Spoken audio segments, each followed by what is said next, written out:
opening on the for a permanent member of the commission. And Mr. Old had appointed Mr. Beats, so he will be appointing whomever he chooses, but just as a matter of information.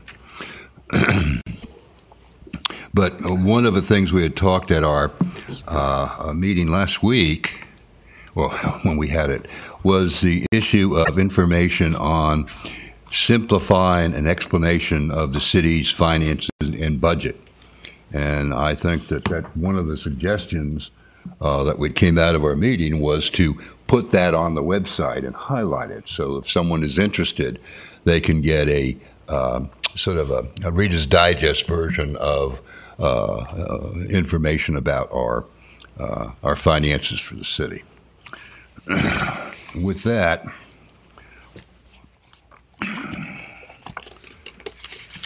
somewhere here I have our minutes. I actually do have it right here. Thank you. The call to order, the approval of the minutes. We have actually 3 minutes to approve. Do I do this separately, Sherry? Yes, sir. Okay. The first one is March the 12th, the special call meeting. I'll have approval of the minutes.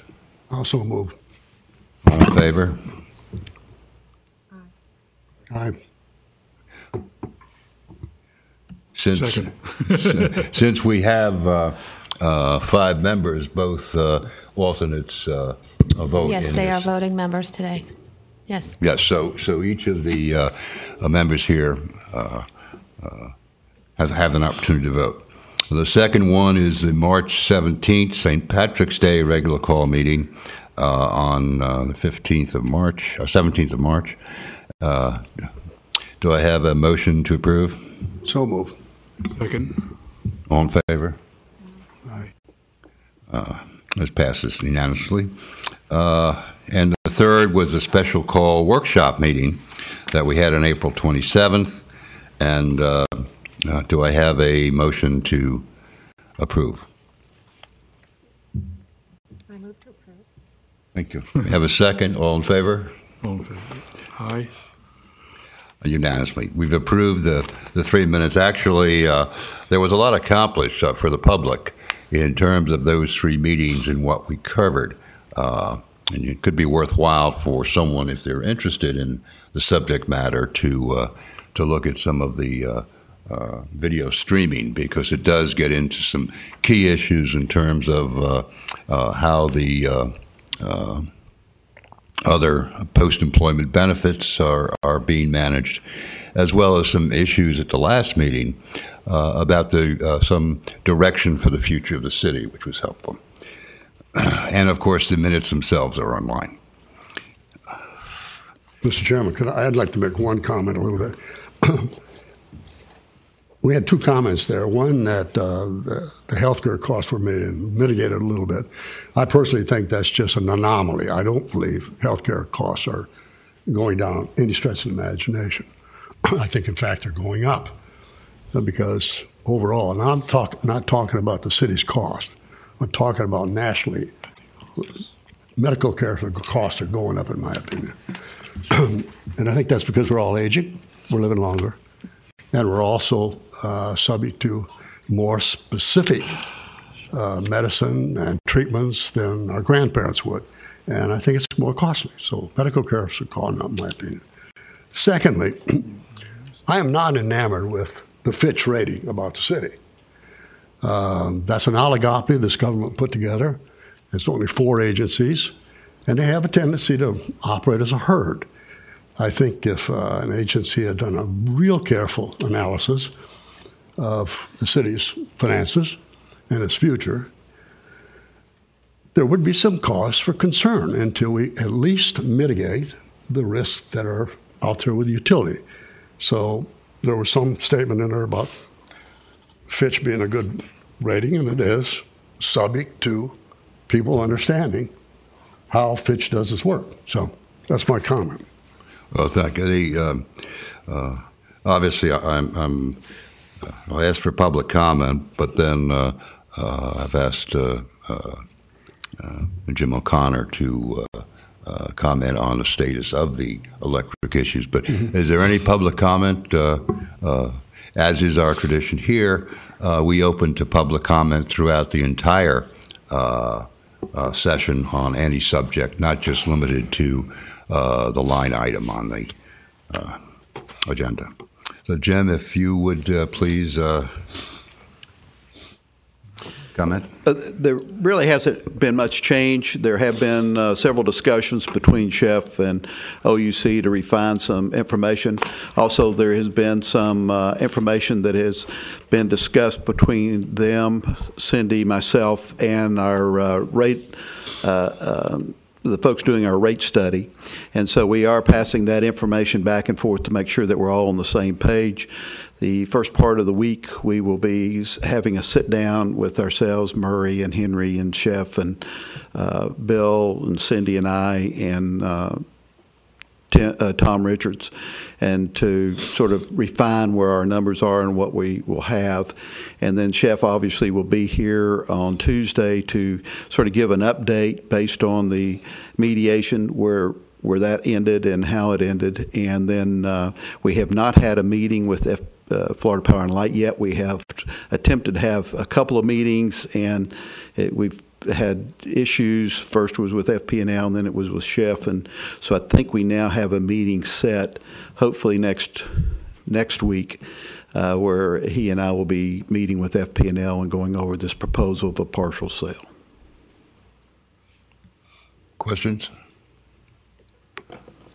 Well, one of the directives from the City Council was for both our commission and the Utilities Commission, where we had tentatively scheduled a joint meeting to hear from Chef and to make a recommendation, and this is specifically directed toward the, when we said it, at the OUC negotiations, where we had previously, both commissions received an overview of the status of the negotiations with OUC. But as events are proceeding, I believe that we may have to have this joint meeting sooner, depending upon what develops, particularly with any meetings that you have, the meetings you're scheduling with Florida Power and Light, as well as any developments in the negotiations with OUC. Yeah, I think the discussions with OUC is going to be probably the next thing on your plate. And as you know, we've narrowed it down to three options. One is to stay where we are, which I think is the most costly. The other is the November the 25th. And the third one is if we can come to a separation agreement with OUC and be able to go directly to the market at that point. It's important to note, and this was something I think that Chef has said over and over, and it can't be overemphasized, there are risks associated with all three of those options, and especially the last two, because what we'll be doing is shorting our duration of our contract if we on either one of those. But so we will be losing that sort of life ring that we have, where we have power supply. And when you go to the market, obviously the market's going to set the price. But please look at the market today. FP&L is not setting the market price. As a matter of fact, FP&L is substantially below the market price. So the mere fact that we think that we can buy even the power, FP&L is not going to sell us power cheaper than what they sell it to the retail. And we're going to have that base take or pay from FMPA that is a very expensive power supply contract. So the only thing we can do is try to dilute that, which brings me to the contract issue of the partial sale. And one of the issues that I have, and have explained that to other folks, we have a take or pay, which is our base load. And if we lose customers, then our supplier, whatever capacity supplier that is, becomes a smaller part of our overall cost factor. And so less people are paying into the higher cost of the FMPA power.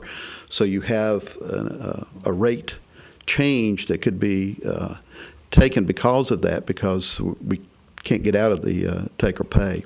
But anyway, those are the type of discussions, and what we're hoping is by the time we get to the Finance Commission and the Utility Commission, at least all your advisors will be on the same page and synchronized, because in analyzing those risks, there are costs to those risks that we have to put a value to, plus we have to all agree on some of the assumptions.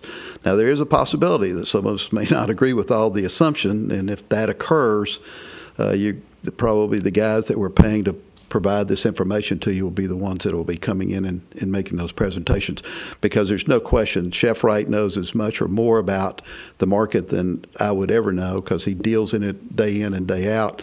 And it's just the value you place on assumptions is really what it boils down to. And as we all know, assumptions 6 years out, have a tendency to have some issues. So, but we have to program 6 years out. We have to program 20 years out, and that's what those type of analysis will be coming to you and showing what the best estimates we can make going forward. Any comments? Just talk about. Oh, go ahead, Dan. Well, in view of your remarks, Mr. Connor, you're unsure of what the revenue will be coming in to the city based upon what our future costs are going to be. So then how can we go ahead and just make an assumption that we're going to have all this revenue and go ahead with a stormwater utility cost and all these other proposals that we get? That's what I don't understand. It seems to me we ought to have a plan B. If we lose revenue in the future, then at some point in time we're going to have to cut spending. Yes, sir. And Dan, as you know, you can look at our budgets over the last 4 years, and there's been substantial cut in spending. I mean, the reduction in the workforce itself has been substantial. So I think we can show that. Now, we do have upticks of cost. There's no question. For example, gasoline to run our fleet, to keep our police cars on the streets, have costs. And so you will have to be addressed with that. We are very fortunate, though, and let's use comparisons because that's what we try to do sometimes.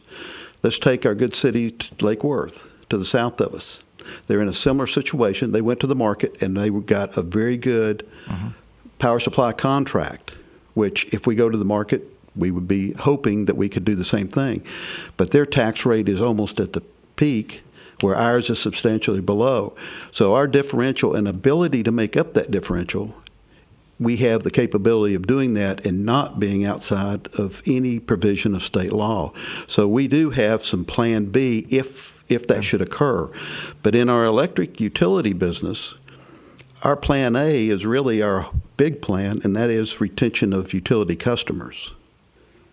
If you lose all of your utility customers, then you have another issue. But the fact of the matter is there's one set of utility customers who will never lose unless we sell the system, which is still obviously on the burner. So when you say it's been reported in the news, and I heard a member of council last night say publicly that this sale to FP&L of the Shores interest or the Shores is not going to happen. And that's the partial sale? Partial sale is dead. The answer to the question is it's not dead because we haven't researched everything there, but the practicality of it, in my opinion, is pretty remote. But we haven't received a firm offer from FP&L yet, have we? That is correct. Okay.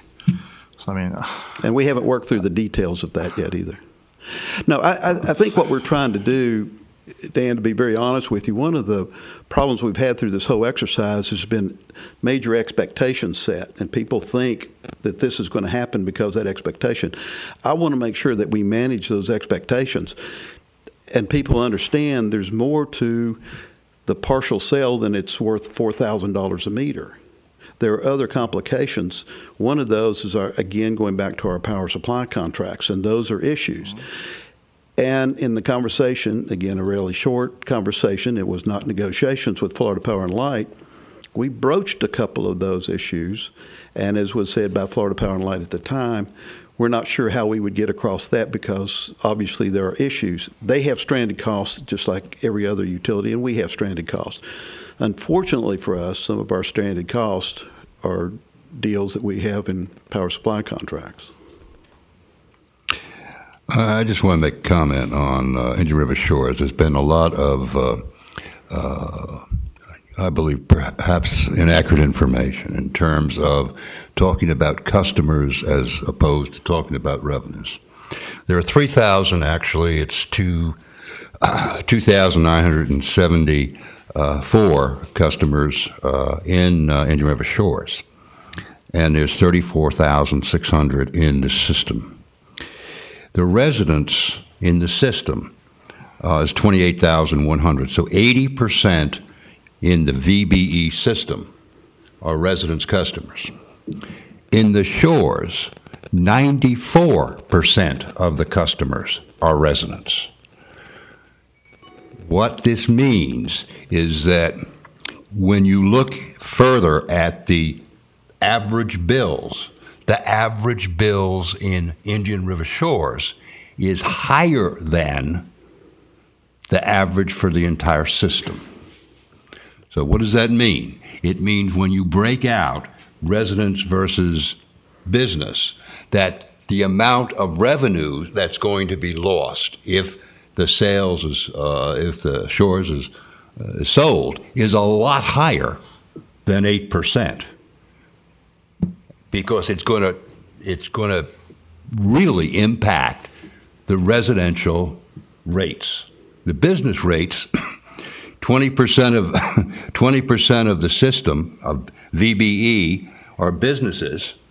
In the Shores, it's 2.5% of the customers are business. So that has to be all in this equation. That's going to be part of the negotiation. The other issue, which is problematical, as revenues fall, the costs don't fall in the same manner. For example, if you lose 9% of the customers from the Shores, you're not going to lose 9% of the sales of the employees of the electrical system, or those who are backing it up, whether it's finance or whether it's customer service or whether it's collectors. So it's very, very complex. So rather than shooting from the hip, I think that it requires. I mean, we spent 4 years trying to negotiate a deal with Farm Power and Light, and now we're going to get an offer in 3 weeks. I don't want to be a naysayer. I just want to say these are the facts. There's also a differential when we were trying to sell the total system. We were going for lower rates. That was the whole goal and effort in that project.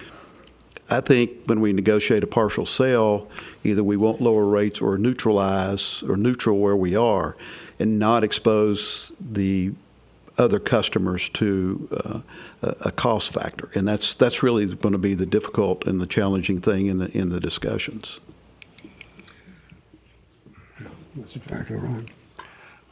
Well, thank you, Jim. I think it's these kind of discussions that don't make the sound bites, but are important when people say it's complex and there are risks. Indeed, there are. One of the risks, for just as an aside, as you know, there's a prohibition of exporting natural gas from the United States. The rates for the United States is about $3 or under per billion. The world market is between $7 and $10.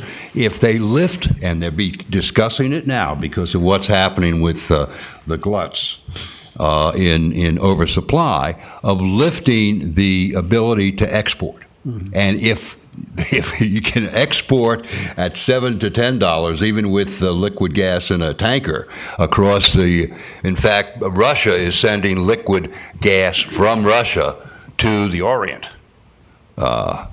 Over the Northwest Passage, over the top of the world. So it's those kind of things when you say risk that who knows. And I think, Vic, you mentioned with the geopolitical situation in the world today, who knows what's coming next.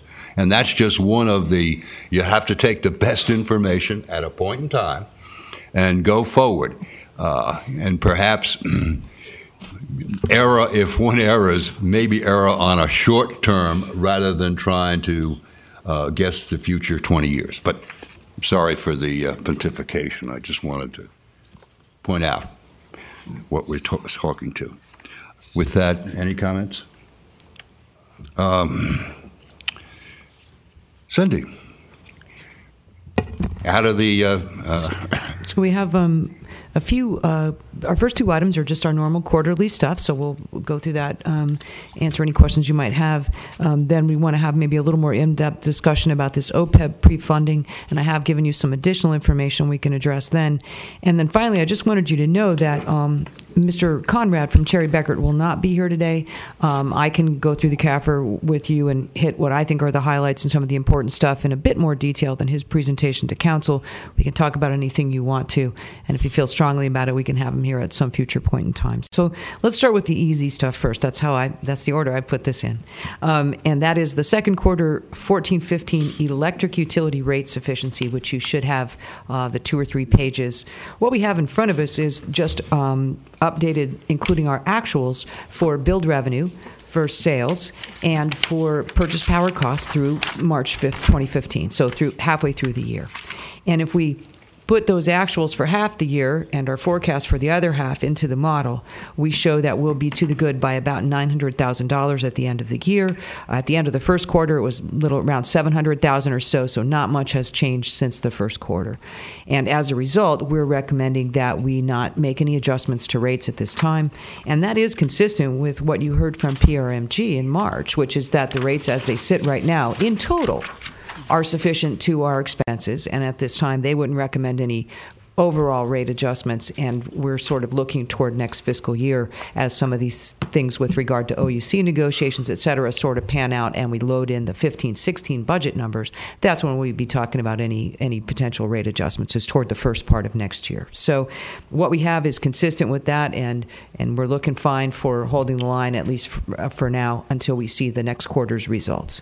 I would point out to you that we added a couple of graphs at the request of, I think it was the Utility Commission, and I think this page of graphs really does a good job of conveying, first of all, how well, if we can toot our own horn, Tom Richards and I, that we've forecasted kilowatt-hour sales, billed revenue, and the purchase power cost for this particular fiscal year. After 3 years of doing this, I think we've really honed in on it, and you can see the blue line being the actual and the red line being the original forecast that we made back before the fiscal year started, are tracking very nicely, as well as this year-to-date graphical representation by customer class of sales, of billed revenue, and then of purchase power cost by vendor. So we've added that for a little clarity.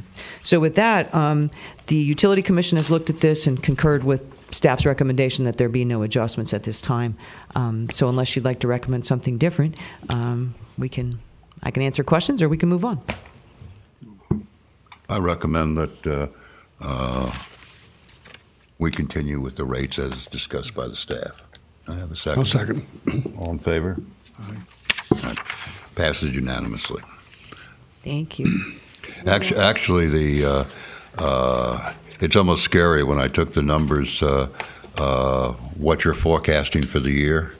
It looks like you're going to be within just a very minor difference going at the same rate based upon history. I mean, as you're saying, they're tracking almost the lines, actual versus forecast blur, and they're purple because you got the blue and the red together. And they're really a judicious combination of 3 years' worth of actuals so that you can see the rise and fall on average by month, and a portion of what OUC forecasted for next year, because as usual, Tom and I considered their kilowatt-hour sales forecast to be a little bit optimistic, and so we think we've hit the right spot, and we're pleased with that. So the next thing that you have is your second quarter financial report, budget versus actuals through March of 2015 for the 14-15 budget, and our variance analysis that we provide to go along with that. The variance analysis, just as a recap, is a budget to actual variance that's more than 10% over or under the year-to-date percentage of 50% in combination with a line item that's more than $70,000. So it has to be 10% off of pro rata and big enough to make a difference to us before we actually address it as a variance. And again, everything is tracking along pretty well, either within normal parameters, normal variances like ad valorem taxes that we collect 95% of by the first part of the year. Debt service, that's just, again, a standing variance. We've got a couple of small miscellaneous revenue line items that are lagging behind, but that's made up for by our investment returns, which are ahead of where we thought we were going to be at this point in time. And so I don't really see anything that causes me any particular concern in this variance analysis, although I'm happy to address anything that anyone has questions about. In the financial report, the one thing we like to highlight is page 32, our second quarter electric utility balance sheet. And what you see there is that we're at a total cash balance of just over $27 million and unrestricted cash on hand back up to about 84 days. We had dipped down at the end of the first quarter, because that's when we make our annual debt service payment. So, once we've had another quarter to recover, we're back up in that 80 to 90 day range where we like to be. What do you expect that to trend to by the end of the year? What we're showing by the end of the year is, to be about 900 to the good, so we're right in the range of flat. And last year it went up a bit because, and we'll talk about that with the CAFR, because we set aside some money in the capital fund, but this year we're spending to our capital projects budget pretty tracking along pretty well. So, about the same. We're shooting for that 90 and shooting to stay around that 90. We're not really setting rates to increase our balances, I guess, is bottom line. Like we've talked about, our rates we're skating that really thin margin, so we're not really adding to this, but we're staying in a good place, we think. Well, I don't know whether any of the commissioners have comments. I have several of them, and some of the items are insignificant, but one of them is for the general fund on page 1 of the analysis that you sent, and that is the code enforcement. I recognize it's only a very small percent, but it may have some interesting implications given the situation with code enforcement of short-term rentals, in terms of moving code enforcement from planning to public safety. So that's just one issue. Professional services in the general fund. I realize a lot of these are hit at different times of the year, but that's running. It's $100,000, and it's as you can see on the is under. And if I could address these as we go along, just to add on to them. That particular line item in the general fund includes all the budgeted funds for union negotiations. And although we haven't spent much year to date, based on the last impasse, we're going to be back at the table very soon, and there will probably be a fair amount of activity between now and September as we move to try to reach a negotiated contract for October the 1st of 2015. So I wouldn't count that in our basket of free money at this point in time. Yeah, and throughout the entire, because of the fall of the gasoline prices, throughout the entire analysis, they're all underrunning somewhat significantly. I'd like to go back to fine. Sure. Are you through?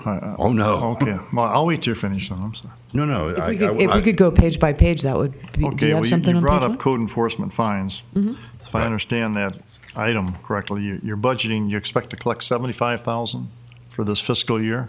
We actually did something in this particular case that we haven't done in the past, and that is we tried both in revenues and expenditures to do a little better job of projecting some of the costs to the city.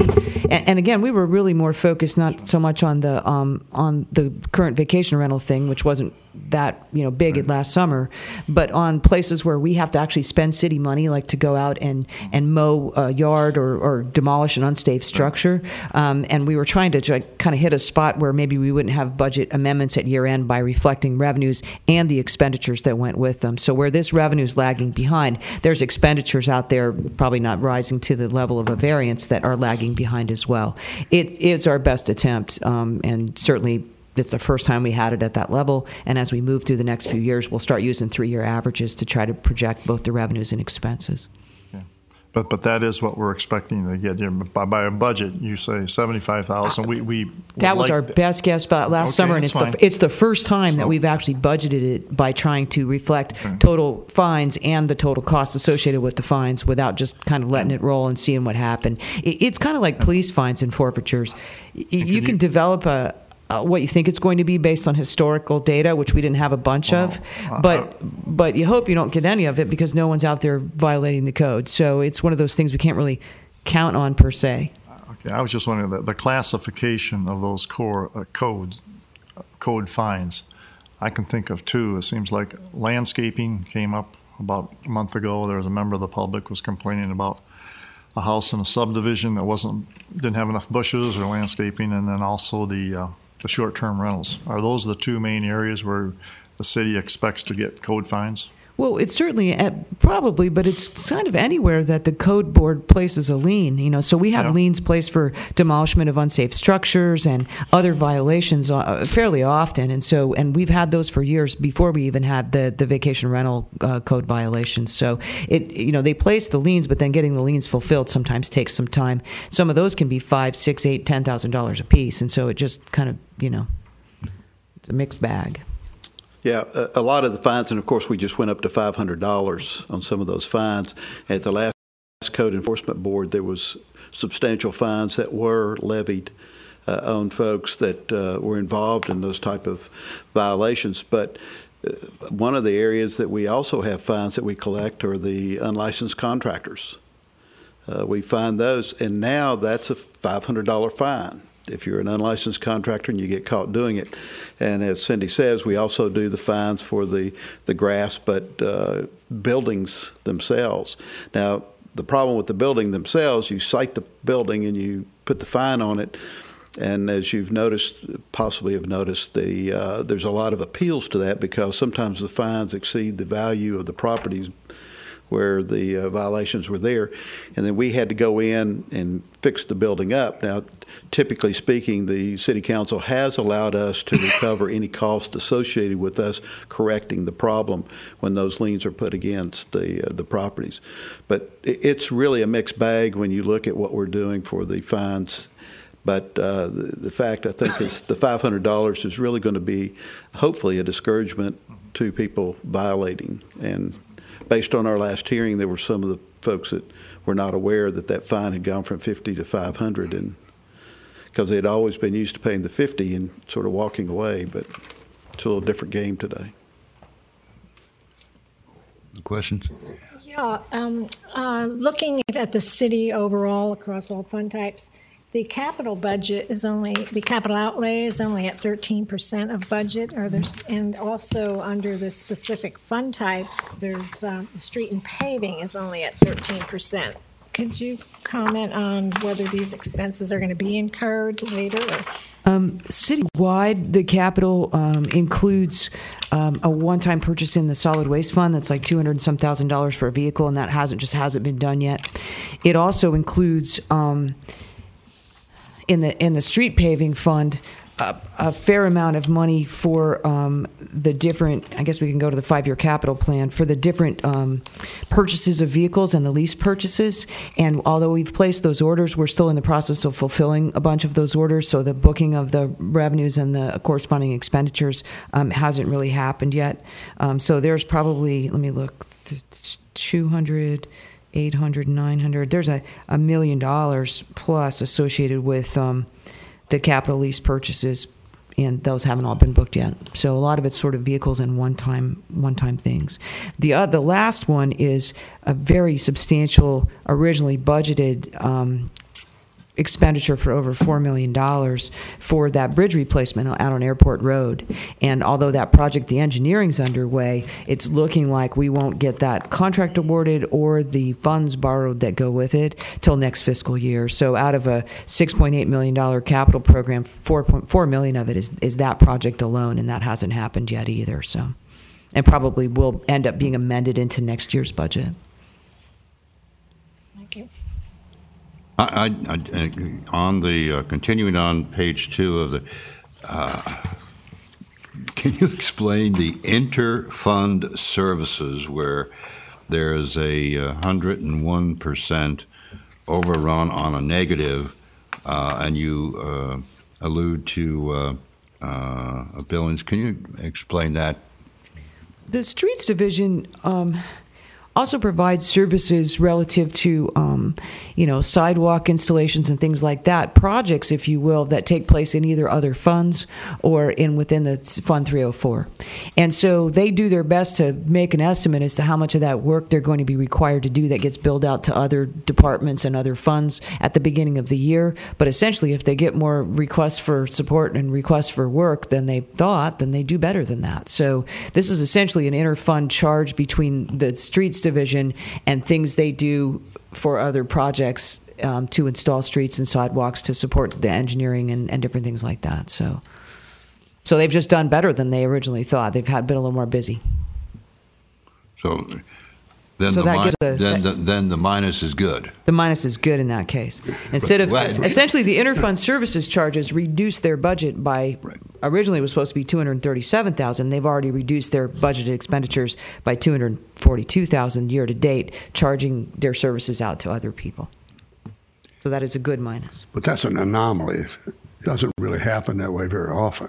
No, sometimes it does. Does it? Yeah, it just really it depends on the level of projects and especially the smaller projects that they get involved in and how many requests for service they get. They've gotten pretty good at estimating it. I think last year's, we can figure out what it was last year pretty quickly.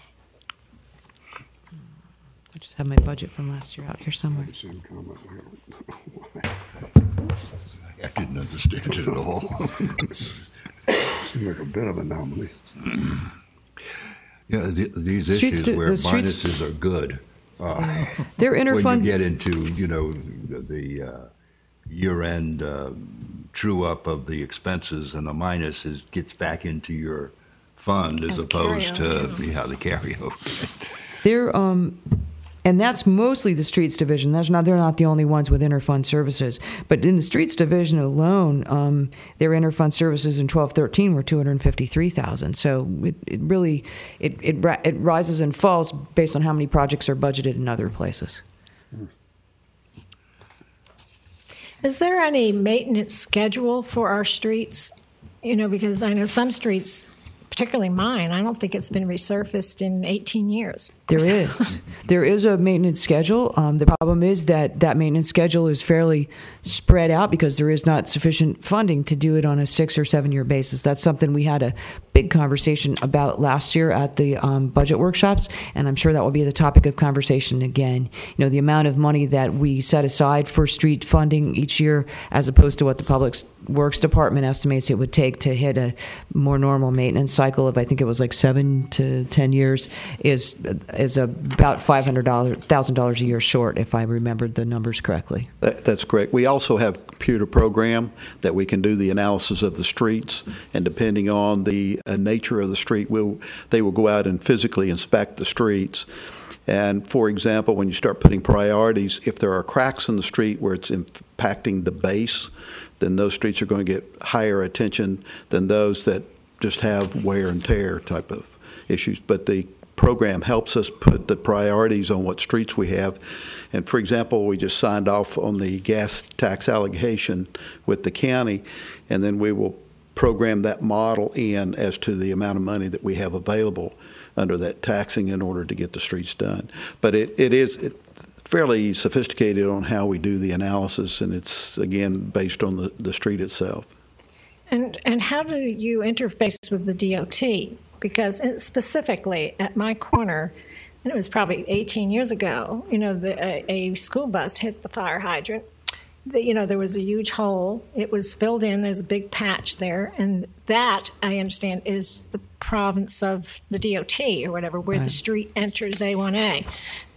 But will that ever be? It's been there for 18 years now. Unfortunately, the person with the answer to all those questions is Monty Falls, and I happen to know that Monty is at a hurricane conference today, so he would probably be watching this at this point and would be in here already, but he's not going to do that today. So, if you want, we can get you some more information or have the conversation with him. I just wondered if it can be passed back and forth between the DOT and the city as to who's responsible. My understanding is that they have a very good working relationship with FDOT, so it's certainly not that. I mean, most of the place where it falls down is just lack of funding for and having to establish the priorities for what's really critical. So, but if you want, I can get more answer. It's pretty clear the distinction. We have, as Cindy said, very good working relationships. But if it's on the right of way, for example, we get calls sometimes on sidewalks on A1A. That's a DOT because it's on their right of way. They're responsible and maintain and the grass cutting and all that other stuff. And if the hole's right at the intersection, then more than likely it's on DOT right of way because they typically have a broader right of way, especially on A1A, than actually is surfaced. But we report those, and whenever we get a call in and there's an issue, and Department of Transportation has been very responsive, within a week they usually take care of the problem. The district office helps us out there. As long as you're mentioning specifics, I think it's 23rd Street across going west, where a bridge was taken out some time ago, and it's still out. We had it washed out when the rains came. They had put the pipe in, and that's the one that is a city project. And the rains came, and the contractor's doing the repairs on that, putting that back in place. It's been some time. It has been. Uh-huh. Yeah, okay. And when that occurred, then obviously they have to start from scratch again. Thank you. Mm-hmm. Any other questions? I'm fine with the variance. Right? I have on page 2, and I know this probably this is the electrical fund expenditures, and I realize that there is a timing in terms of the paychecks and so forth. But if you look at the first 2 lines on, you see that the salaries and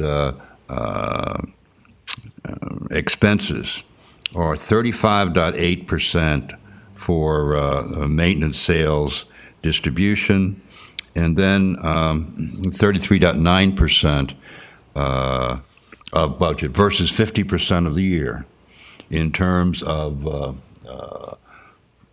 expenditures. And the comment was obviously that the staffing.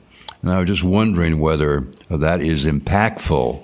It seems to indicate that there's a number of staff that hasn't been filled. That's primarily, and just I know you want to address this. That's primarily T&D too, not just the overall staffing. Right. But he's had a tremendous amount of turnover with vacancies sitting there while he was trying to fill them that have caused him to come in under budget. And I think he's done his best to mitigate that, but it has been a little impactful for Ted.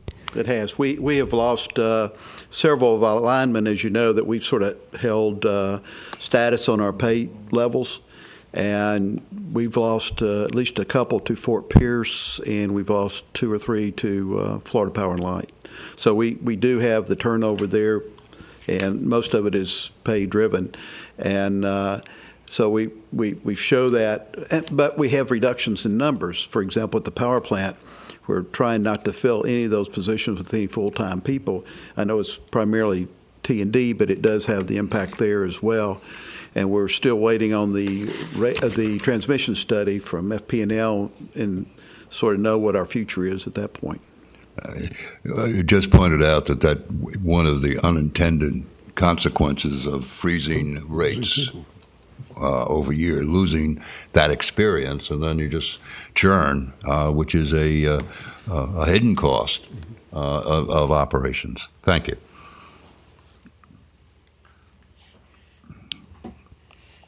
The other thing that's really isn't here, but it's embedded in the book, which I found. I mean, obviously, intuitively, we know it, but that has to do with the professional services in electric expenses. That is a non-departmental, and in 1 month, last month, the billings were $146,000.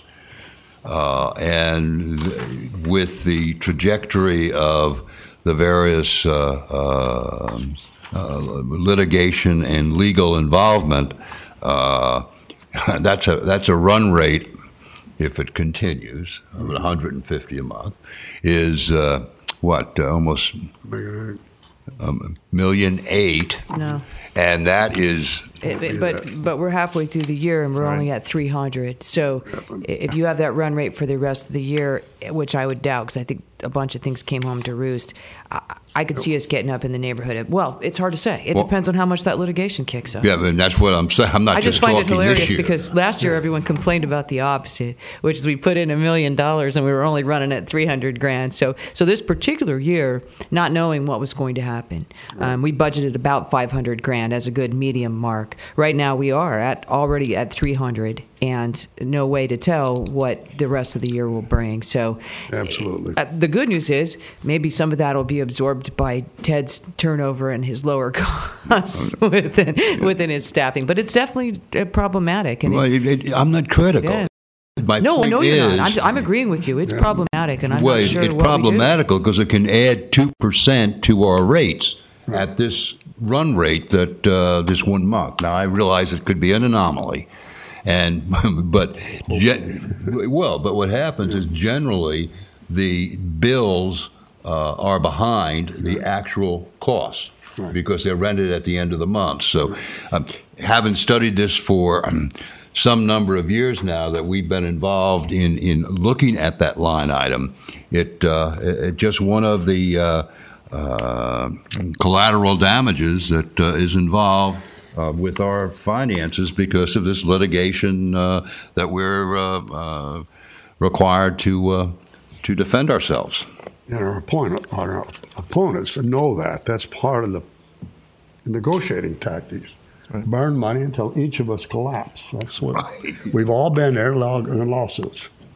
Till the last day, the day before we go to court, finally we'll agree on something. Isn't that about what happens? In my experience. I'm sorry? What's that, Dan? I didn't hear all that. I'm sorry. In my experience with lawsuits is that we all, as a group, tend to burn money as long as we can, hopefully burn down the other guy first. And then the last day before court, collapse and make a deal. That's usually what happens. Okay. Well, in view of your remarks and the fact that, all this concern that we have about litigation and a partial sale doesn't seem to be feasible, look at it from the other way. Maybe we have all these studies that we're doing, when we spend for, they don't come free. Maybe we could do an internal hypothetical study and just see what would be the effect on our general budget if we didn't have the revenue coming in from the shores.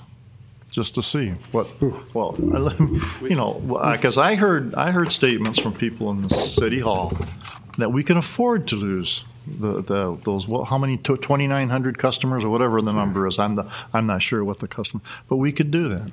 We could let the shores go off into their own horizon and get their electric service from whatever source they can do. And maybe it would be tough on the first year, maybe it would be tough on the second year, but in the long run, we could survive with a budget similar to what we have now without the shore's revenue. Survival's not the issue. We can survive without the shore. So that's not even a real issue. The question is, and it comes back, will there be an additional cost absorbed by the base rate payers of the city served by the City of Vero Beach? And Dan, we have done that internal study, and we show that with the loss of the Indian River shores, it would be somewhere in the neighborhood of $1.50 increase. And so So there is, the question is there going to be, should we absorb a rate increase to reduce our customer base? That's the question. It would seem to me $1.50 a month. Yeah. A dollar or so a month. It goes to Okay. it's about a 1% increase in rates, but also a 14% loss of revenue in the general fund, which would impact property taxes because their loss of their revenue affects the transfer to the general fund. And So Dan, there's two kinds of losses there that impact. But Dan, but the I don't other side, understand. the other side of the coin, it doesn't reduce our cost. We're still in litigation. Indian River County is going to be still part of that deal. So we still have our ongoing cost. We have less people paying into the cost. Well, I interpreted your answer. The cost would be $1.50 a month, Approximately, approximately. if everything and that, remained the same. And that includes us being able to pay our power cost to FMPA, OUC, Stanton, St. Lucie. But, We can do yeah, that. we could survive, yes. Okay, well, I'd be willing to pay $1.50 a month more, as far as I'm concerned. You would.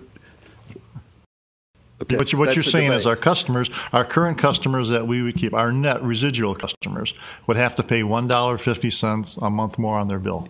You would pay more just to let customers go.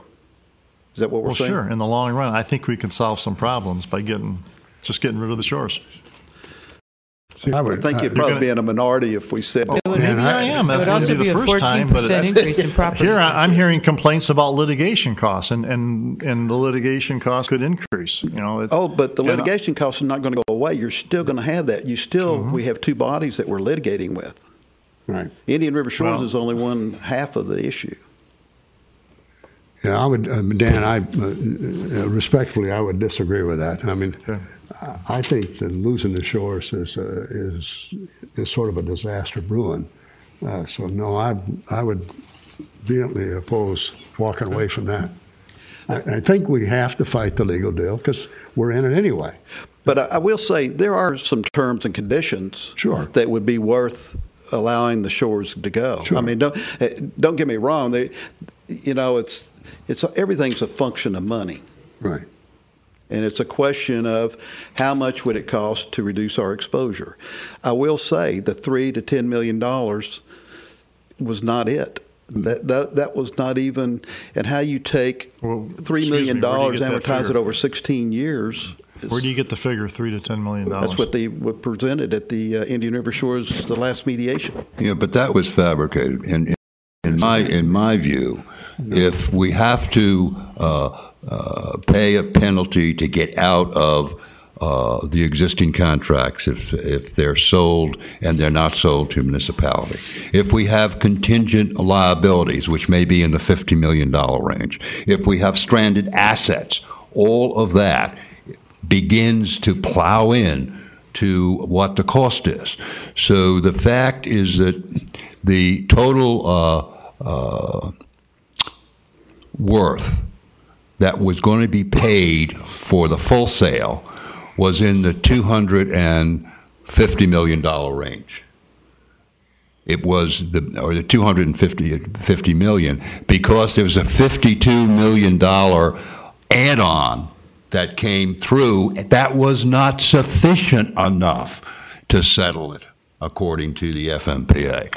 So you're talking an enormous number, plus contingent liabilities that we may or may not get out of if the buyer doesn't accept them, and then so it's not only the rates, but it's what the net revenues to the city is in terms of how to manage it.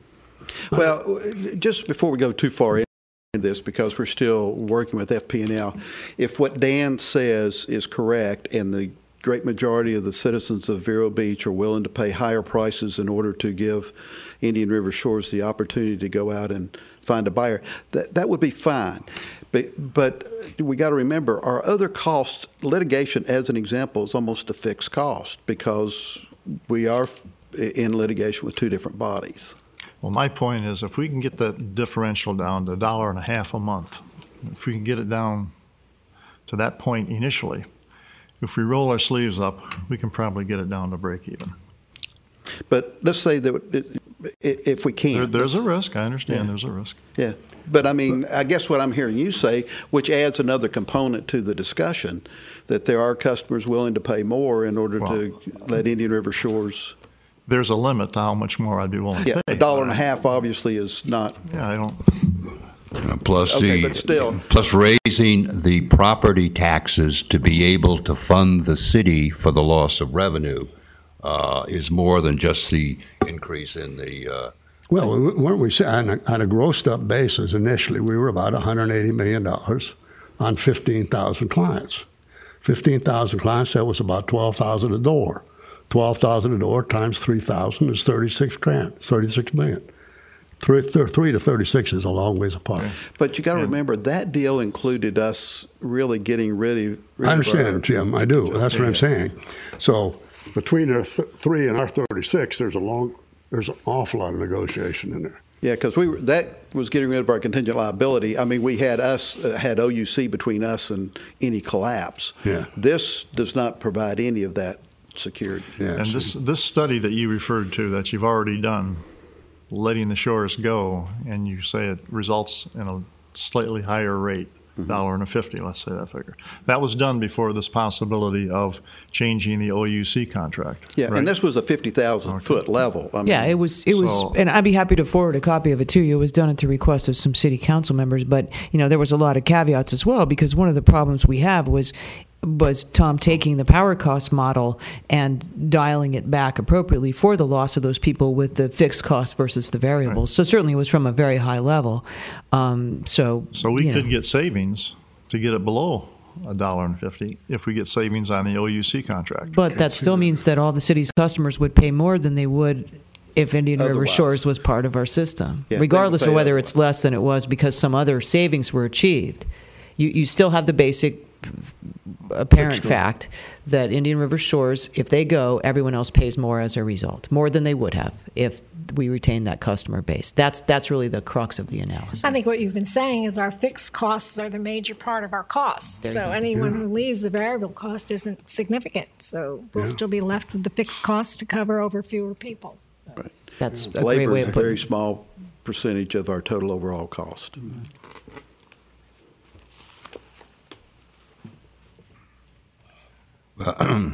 I know this is such a volatile issue, and clearly we're not going to clarify. We can expose the issues as you're doing, Dan, and we all can.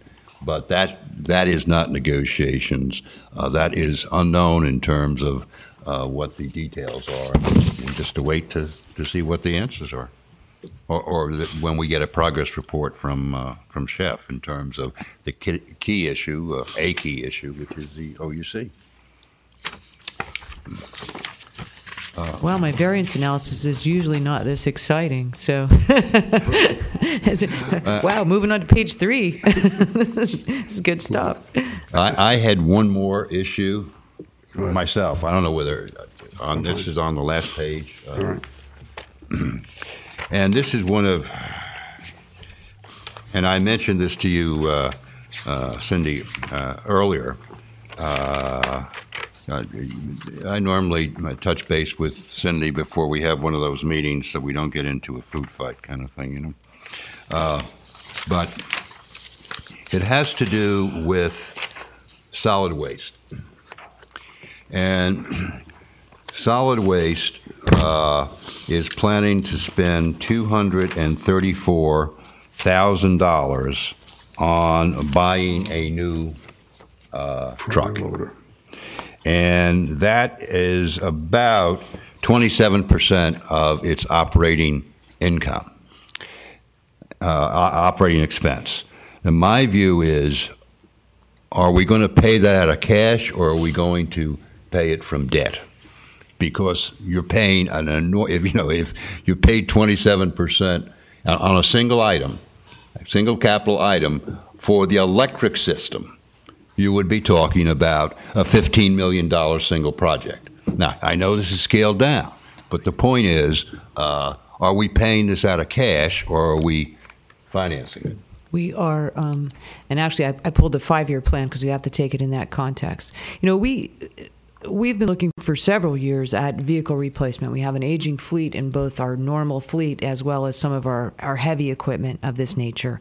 And what Monty and those guys have done is looked at it and come up with a mixture of lease purchase financing for our fleet, which we're now trying to roll over at like the 5-year mark, and we've got a bunch of catching up to do. And cash payments for some of these bigger assets, like the solid waste vehicles and a few of the fairly expensive stormwater vehicles. So we not only are planning to pay cash for this, but we have over the next 5-year plan 2 vehicles next year, 1 the year after, then 2, then 1 the year after in cash. You know, this is something that kind of goes back and forth. You have policymakers who want to hear nothing about debt whatsoever. Okay, debt became a very bad word, particularly when times were tough. Now we've tried to put a judicious mix of cash and debt with careful thought into our 5-year plan. And I would submit to you that debt is not the answer to everything either. You know, deferring those costs by borrowing certainly you can do that, but borrowing money every single year eventually puts you back in exactly the same place. So certainly if you guys want to make a recommendation to council that when we look at the 5-year plan this year, that we re-examine our cash expenditures versus the things we've programmed for debt, we can do that. But right now, the approved 5-year capital plan is cash for the big vehicles and debt service or lease purchase debt service acquisition for the smaller vehicles at this point. I think the more conservative approach is what we're doing, and I think we ought to pay for it and move on. I disagree. I think we should take the general fund, loan the money to solid waste, and have them pay the general fund back. You can't actually do internal debt like that. That's just funny money, in my opinion. That doesn't apply. But it stays entirely within. There's some serious GASB rules on how you can do interfund loans and the rates you can charge and how you can book. I wanted to bring some levity because this issue keeps coming up, and the fact that I think we have enough complexity in our financial statements without going that far. So right. I'll oppose that, Mr. Chairman.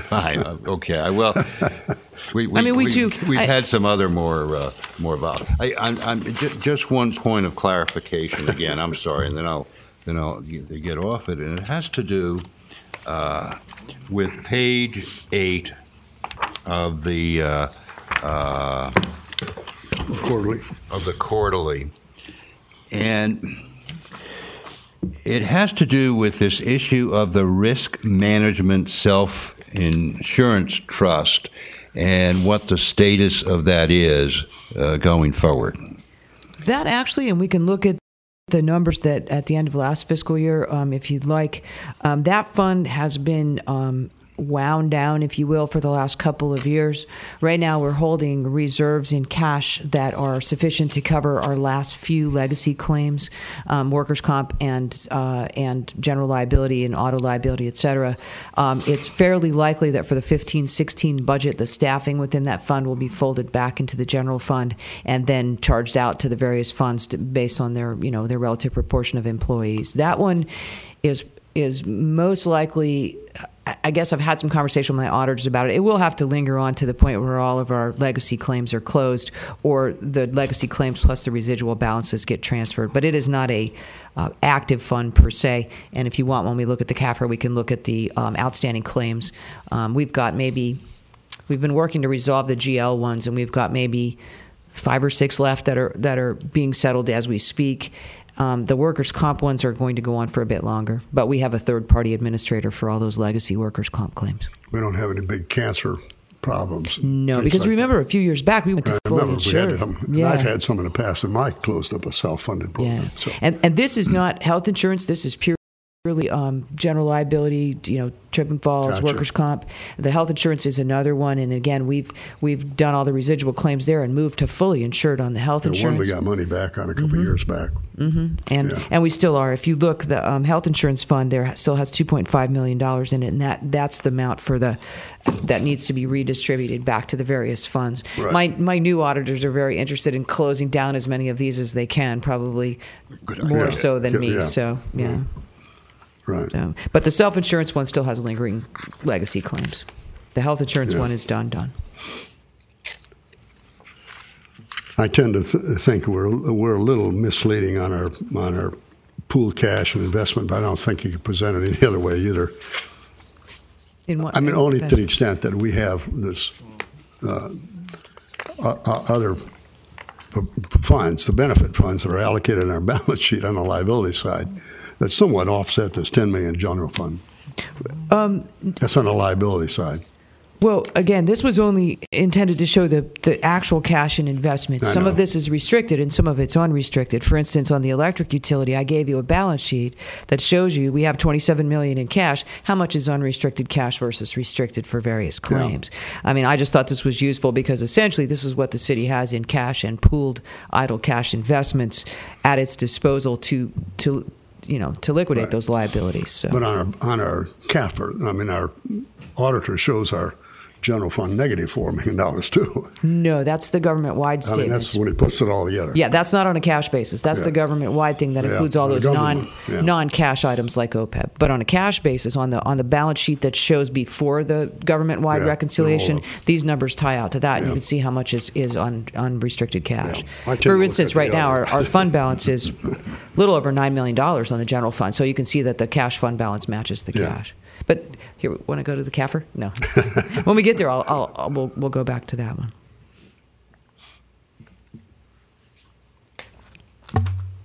You okay, Mr. Chairman? I'm fine.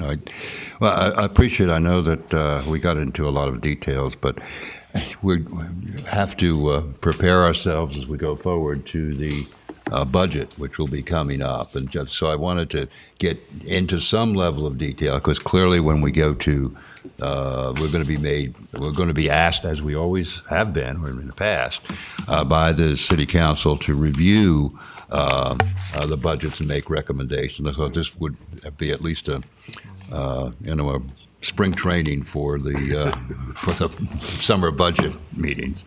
I'm sorry. Go ahead, Cindy. Oh, and I would say too. I appreciate the level of detail that you have all gone into over the last few years in this regard. It shows. If you look at, and we will in a minute, our CAFR, our budget, general fund budget in particular, versus actuals and our performance against our original budget, and if you look at that for the last couple of years, it's a factor of us paying attention on a quarterly basis to where we're headed, as opposed to, the way it might have been the year that we first came on board, where we were headed for a $800,000 deficit in revenues over expenditures in the general fund. So I think it's really important, and I appreciate that that you took the time. I was just kidding about my quarterly not usually being that exciting. So because it is for us. I sent you, and I apologize for the lateness of it, actuaries. That's the only thing I have to say.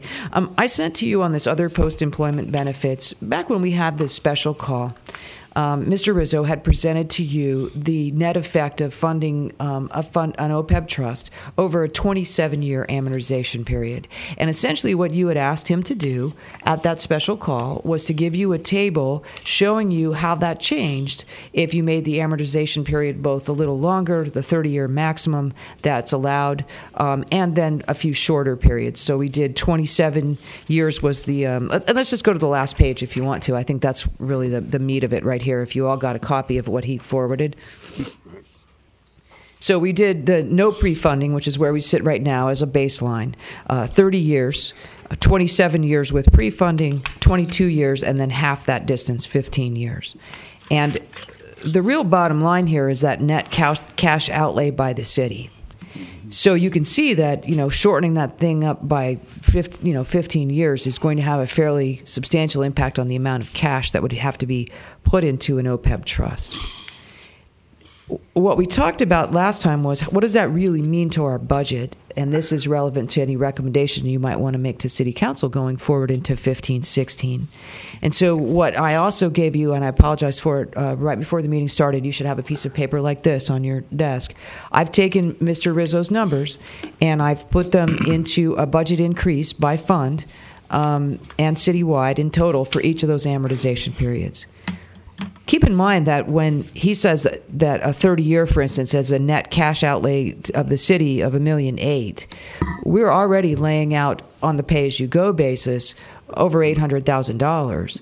And on top of it, these calculations have inherent in it a little bit of a reimbursement to each fund for what's called the implicit rate subsidy, actually about $400,000 spread citywide. So that's why you'll see essentially on his 30-year mark, it's $1.8 million, but it's $1.8 million minus that $800,000 we're putting out already, minus another $390,000 for this implicit rate subsidy that will be refunded to us out of the trust, leaves us with about $600,000 worth of an additional budget impact cash outlay on that 30-year mark. So you can see as we go to the right, the general fund is the one we always worry about. I mean, that's the one where those impacts become, in lieu of other revenue sources, either tax increases or budget cuts. And so we're looking at, on the 30-year to 27-year mark, at about $300,000 worth of impact on the general fund. And then so on and so forth down through the electric and the cemetery. Cutting that pre-funding period in half brings you to about $760,000 impact on the general fund, which I would have to characterize as very substantial. So with that, I can answer questions about his analysis, or you can talk amongst yourselves and maybe see what you'd like for me to include in the first draft of the budget. And I don't know, maybe the city manager has something to say about it as well. Cindy, I'd like to clarify a little bit here in my head.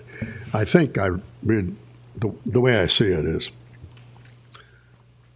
of the $35 million, let's just pick our first position, no funding, of our $35.9 million roughly, we have already put on our balance sheet 15.4 of that on our liability side, correct? Correct. Right. So and the remaining $20 million is one way or the other going to show up on our balance sheet within 3 years. I think 2018, correct? Well, right now, it will either show up on our balance sheet over the course of time as we amortize it across each year what we don't pay, or if GASB, and they're pretty sure they're going to, but if GASB makes the same change to OPEB that they have already to pensions, we think that pronouncement will be effective for the year of 17, 18, 18. Yeah, something like that. They're still in discussion about it, but it's pretty certain that they're going to do it at some point. Right. But we're going to continue to doing what we're doing. We're going to continue to add to our balance sheet liability. $2.5 million a year, right along. So either way, you're right. Either way, we'll get there. It's going to get there. And when I look at these, and then I think back to our conversation, I think the conversation was that if we went ahead with a trust, right, the city per se is still liable for the funds to the trust one way or the other. But I think it was said that we couldn't move our $15 million liability off our balance sheet and onto the trust balance sheet, even though we're paying it, amortizing it the same way. I mean, here's the reality. When you look at this. Do you want me to recap to tell you what? Something was going on there. Didn't quite why we couldn't do that. Here's why. Not trying to get out of the liability, just trying to get it properly accounted for in the proper entity. It is properly accounted for, and the is analogy. Now. Well, no, it will be. The analogy is pensions. In the CAFR, the pensions are a separately accounted for trust, okay? And they're shown as a separate trust, and their liabilities, et cetera, are shown as a separate trust. But because they are still a component entity, if you will. That's a term that I don't know if I'm using that quite right. But because they're still part of the city, when you get to the city's government-wide balance sheets, where all of this non-cash stuff and all these GASB pronouncements get swept up into a government-wide presentation, you can't ignore all your trust funds. All the liabilities of your trust funds are consolidated into that government-wide. No, I understand that. So that's why if you establish an OPEB trust, you'll have a separate accounting for that OPEB trust, just like you do for the pensions. Right. But if GASB makes that pronouncement, your net unfunded liability in that OPEB trust will appear on your government-wide consolidation, just like all the pieces of all your other funds mashed together do, just like pension does. Because at the end of the day, that very top thing, and if we want to talk about more when we look at the CAFR, that very top statement is everything that's going on in your city, all the things that are dependently accounted for and accounted for quite separately, enterprise funds, trust funds, et cetera, all get rolled into that government-wide statement. Right. No, I understood that. But I thought he said the trusts are going to be a separate entity. It will.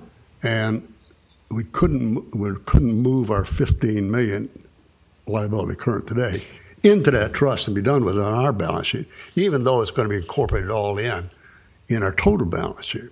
You would have it on the trust's balance sheet. The trust would have the liabilities and the assets, but eventually it's still going to show back right up in the same place. I understand, but from an accounting point of view, it's all in one tidy little. Exactly. That's what it should be. Right? It'll show in the CAFR as a separate trust with assets and liabilities. I looked at the county flow. County records show it that way. I and ours went over will too. Looked at it exactly the same way. Ours will too. Right. And then I looked back on our minutes, and I think Mr. Chairman said that on our employee base, is about 60% of our employees that are in the current program are over 50 years of age. That's what your analysis said, Mr. Chairman. That's on the presented pension to us. side. Right. It was someplace in the figures, Yeah, correct? that was in the pension fund, I believe. Yeah, pension fund. But obviously it's That's about Right. about right from the pension funds. So, I mean, okay. And then that analysis on the age of our employees, right? And in my head, the need for proper accounting so the public understands what the issues are. I think part of it is they don't understand the issues are. So that leads me to the question of how many years do we go out? Our advisor said the longer we go out, the less impact it's going to have, so the less meaningful it is. Although, it's better than nothing. A couple things on that age. Better than nothing, I know. Yeah, understand. And again, sometimes it's easy we talk about OPEB and pension in the same breath because they're so similar. But let's just draw that dividing line again and remember, the OPEB actuary gets census data as well. So certainly his analysis of the city's current liability based on his future projections includes his knowledge of exactly what age all the employees are, what kind of health insurance things they've elected, and how that plays out into the future. So he's not ignorant of those same facts. Those are included in his actuarial evaluation. He gets real census data. The other thing that I wanted to clarify as we talk about the liability, when we talked at that meeting about mitigating the health insurance costs, we have actually decreased our liability from $56 million to $36 million in 1 year because we did actually do something that even though health insurance costs are rising, what we did was we took those older employees, 65 and over, and shifted them from a city health insurance plan that averaged $500 to $600 a month with our requisite share to a Medicare supplement plan that's about $175 a month. So even though I agree, the whole healthcare cost trend is rising, we did a programmatic change that caused a huge shift in enrollment from the expensive plan to the cheaper plan, although that will then continue to rise in costs. So. No, I agree with that. But it still comes back to the question we have to face up to is what year do we recommend to the City Council that we go with? Whether we stay with 27 years or we go out to 15 years. That's what it comes down to. Right. And Cindy, would you refresh my memory? This $35 million, was this going to be recognized in one fell swoop with the GASB? It's going on the statement in 1 year. Right now it's going on the statement each year in pieces as we fail to establish a trust and fund it under a trust. But it is. We are pretty sure GASB is going to change the standard, and the rest of it, whatever's left at the time, will be recognized in one fell swoop, probably in 17, 18 maybe is what we're projecting. So the other thing, too, is remember, I've fought the idea of GASB, of OPEB trust for a long time. And one of the things that Rizzo pointed out to me that makes sense to me, two things that make a lot of sense to me. One, it's not just a pay-as-you-go work, so you can do that. But what happens when you make a trust is it's much like a pension. You get your money working for you. So you're going to put money in. You're going to take money out every year, but you're not going to take all the money out. And so what starts to happen is you start accumulating a balance that earns interest for you that can help to mitigate your payments in the future. Second of all, if you look at the top of this last page that he's given you, because you've established a trust, you're allowed to legitimately increase your estimate of what the earnings rate is, from 4 to because 6. now you are actually That's earning huge. money on money, and you're going to kind of instantly reduce that liability from $36 million to a little over $26. simply by establishing the trust, which then allows you to make assumptions about future earnings. Yeah. So, there are those benefits as well as just the accounting for it that take place when you establish the trust. Comes at a cost, though, and I know when I say $300,000, that doesn't. I don't know if you want to say something, but that's not a small impact. Obviously, as the individual who sets and presents to the council a general fund budget, I prefer the longer mortgage payment because the impact, making it 15 years, the fact of the matter is, coming from the professionals that we had heard from, the 27 years to me is rational. At the same time, it's affordable. And so that's really where I was going. And I do look at the general fund as our biggest issue because that's the one that we have to definitely raise revenues for police and all that other stuff. And that's where the impact would come. I don't see any problem in the 27 years. The City of Vero Beach in 27 years will be here. Jim, I don't, I'm like you. I don't think we should push it out to 15 years. I think that's a mistake. But I do think we should be thinking in terms of the 22 years. And the only reason I'm sort of there is certainly not from a staff point of view. I think our staff clearly understands the issues. But our politicians, our elected officials, are two-year people. And the reality is they don't think in terms of the longer positions. And unless we get them into a sort of pattern of having to face up to the real responsibilities of running a city, they do like our federal government. They kick the can. It's easier to kick the can. And I know it enforces more discipline in our operation, Jim. I guess that's where I come from. Glenn, what I understand in setting this up, once you set it up, you're obligated. No, that's not what I heard from our lawyer last time. He said if it was biting us hard, we could shift backwards. We can't shift backwards to the point where it looks like we're playing games to get 6% when we're only really getting 4%. That's what he said. That's what my notes say. And the other thing I'd like to clarify, and I think it came up, and Dan brought it up, is Dan suggested at our meeting that possibly this $35 million is not as contractually fixed as we think it is. Now, I don't know that. But I do read the Wall Street Journal, and I see cities struggling with this, where some courts have held it's totally inviolable. You can't change it. Other courts have said the cities are up against it. We need to be able to look at it. Now, I don't know how much of this 36 is fixed by union contracts, and I have no idea. Well, there's no question. I think those court decisions Dan you raised the referring- issue. I don't know. You mentioned court decisions. Yeah. I think those are primarily concerned with pensions because pensions are fixed by law. But this is, from what I understand, OPEC is everything but pensions. It's basically health insurance. That is correct. And it is Some part of the life. union. And then I noticed a few other perks, which are not State, defined in too. here. State mandated. But those are union contract. And we are addressing the pension that will be addressed by the council on Tuesday. Yeah. If I didn't get your position correct, Jim, you favor amortizing this fund or trust over 30 years, so the city would put in 590. No, sir. I would do it over 27 years. Oh, I'm sorry, 27. 27. So then, if I'm reading the right column, the city pays in $658,700 every year. Yes. And that's the net. Let me be clear. That's the net. We would put in $1.9 million. We would then be able to, from the trust, pay for the health insurance costs that we currently pay for out of our own pockets, and we'd get a little subsidy back for the implicit rate subsidy. So that's my understanding of how it works. And these are nice round numbers because we don't have health insurance costs for next year yet. But the net would be, that's the net impact. We would actually put in the $1.9 million specified by Mr. I've got another idea, and it may be a minority, but at least it's an innovation if we could do it. With this figure of 658, does the city budget have to absorb all of that? couldn't we get a portion of that paid by the employees? Because this is primarily for their benefit. That is the city portion. The portion of it is already paid by the employees, but that doesn't show in our budget. It's a pass-through. So the way that retiree health insurance works is depending on your years of service, okay?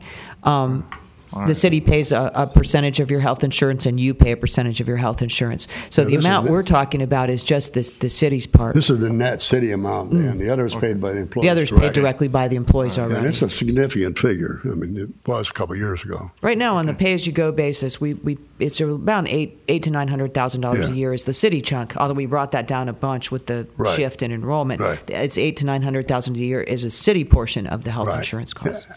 The other reason I sort of lean towards, and again, it's immaterial to some extent, Jim. That's $80,000 one way or the other to the city.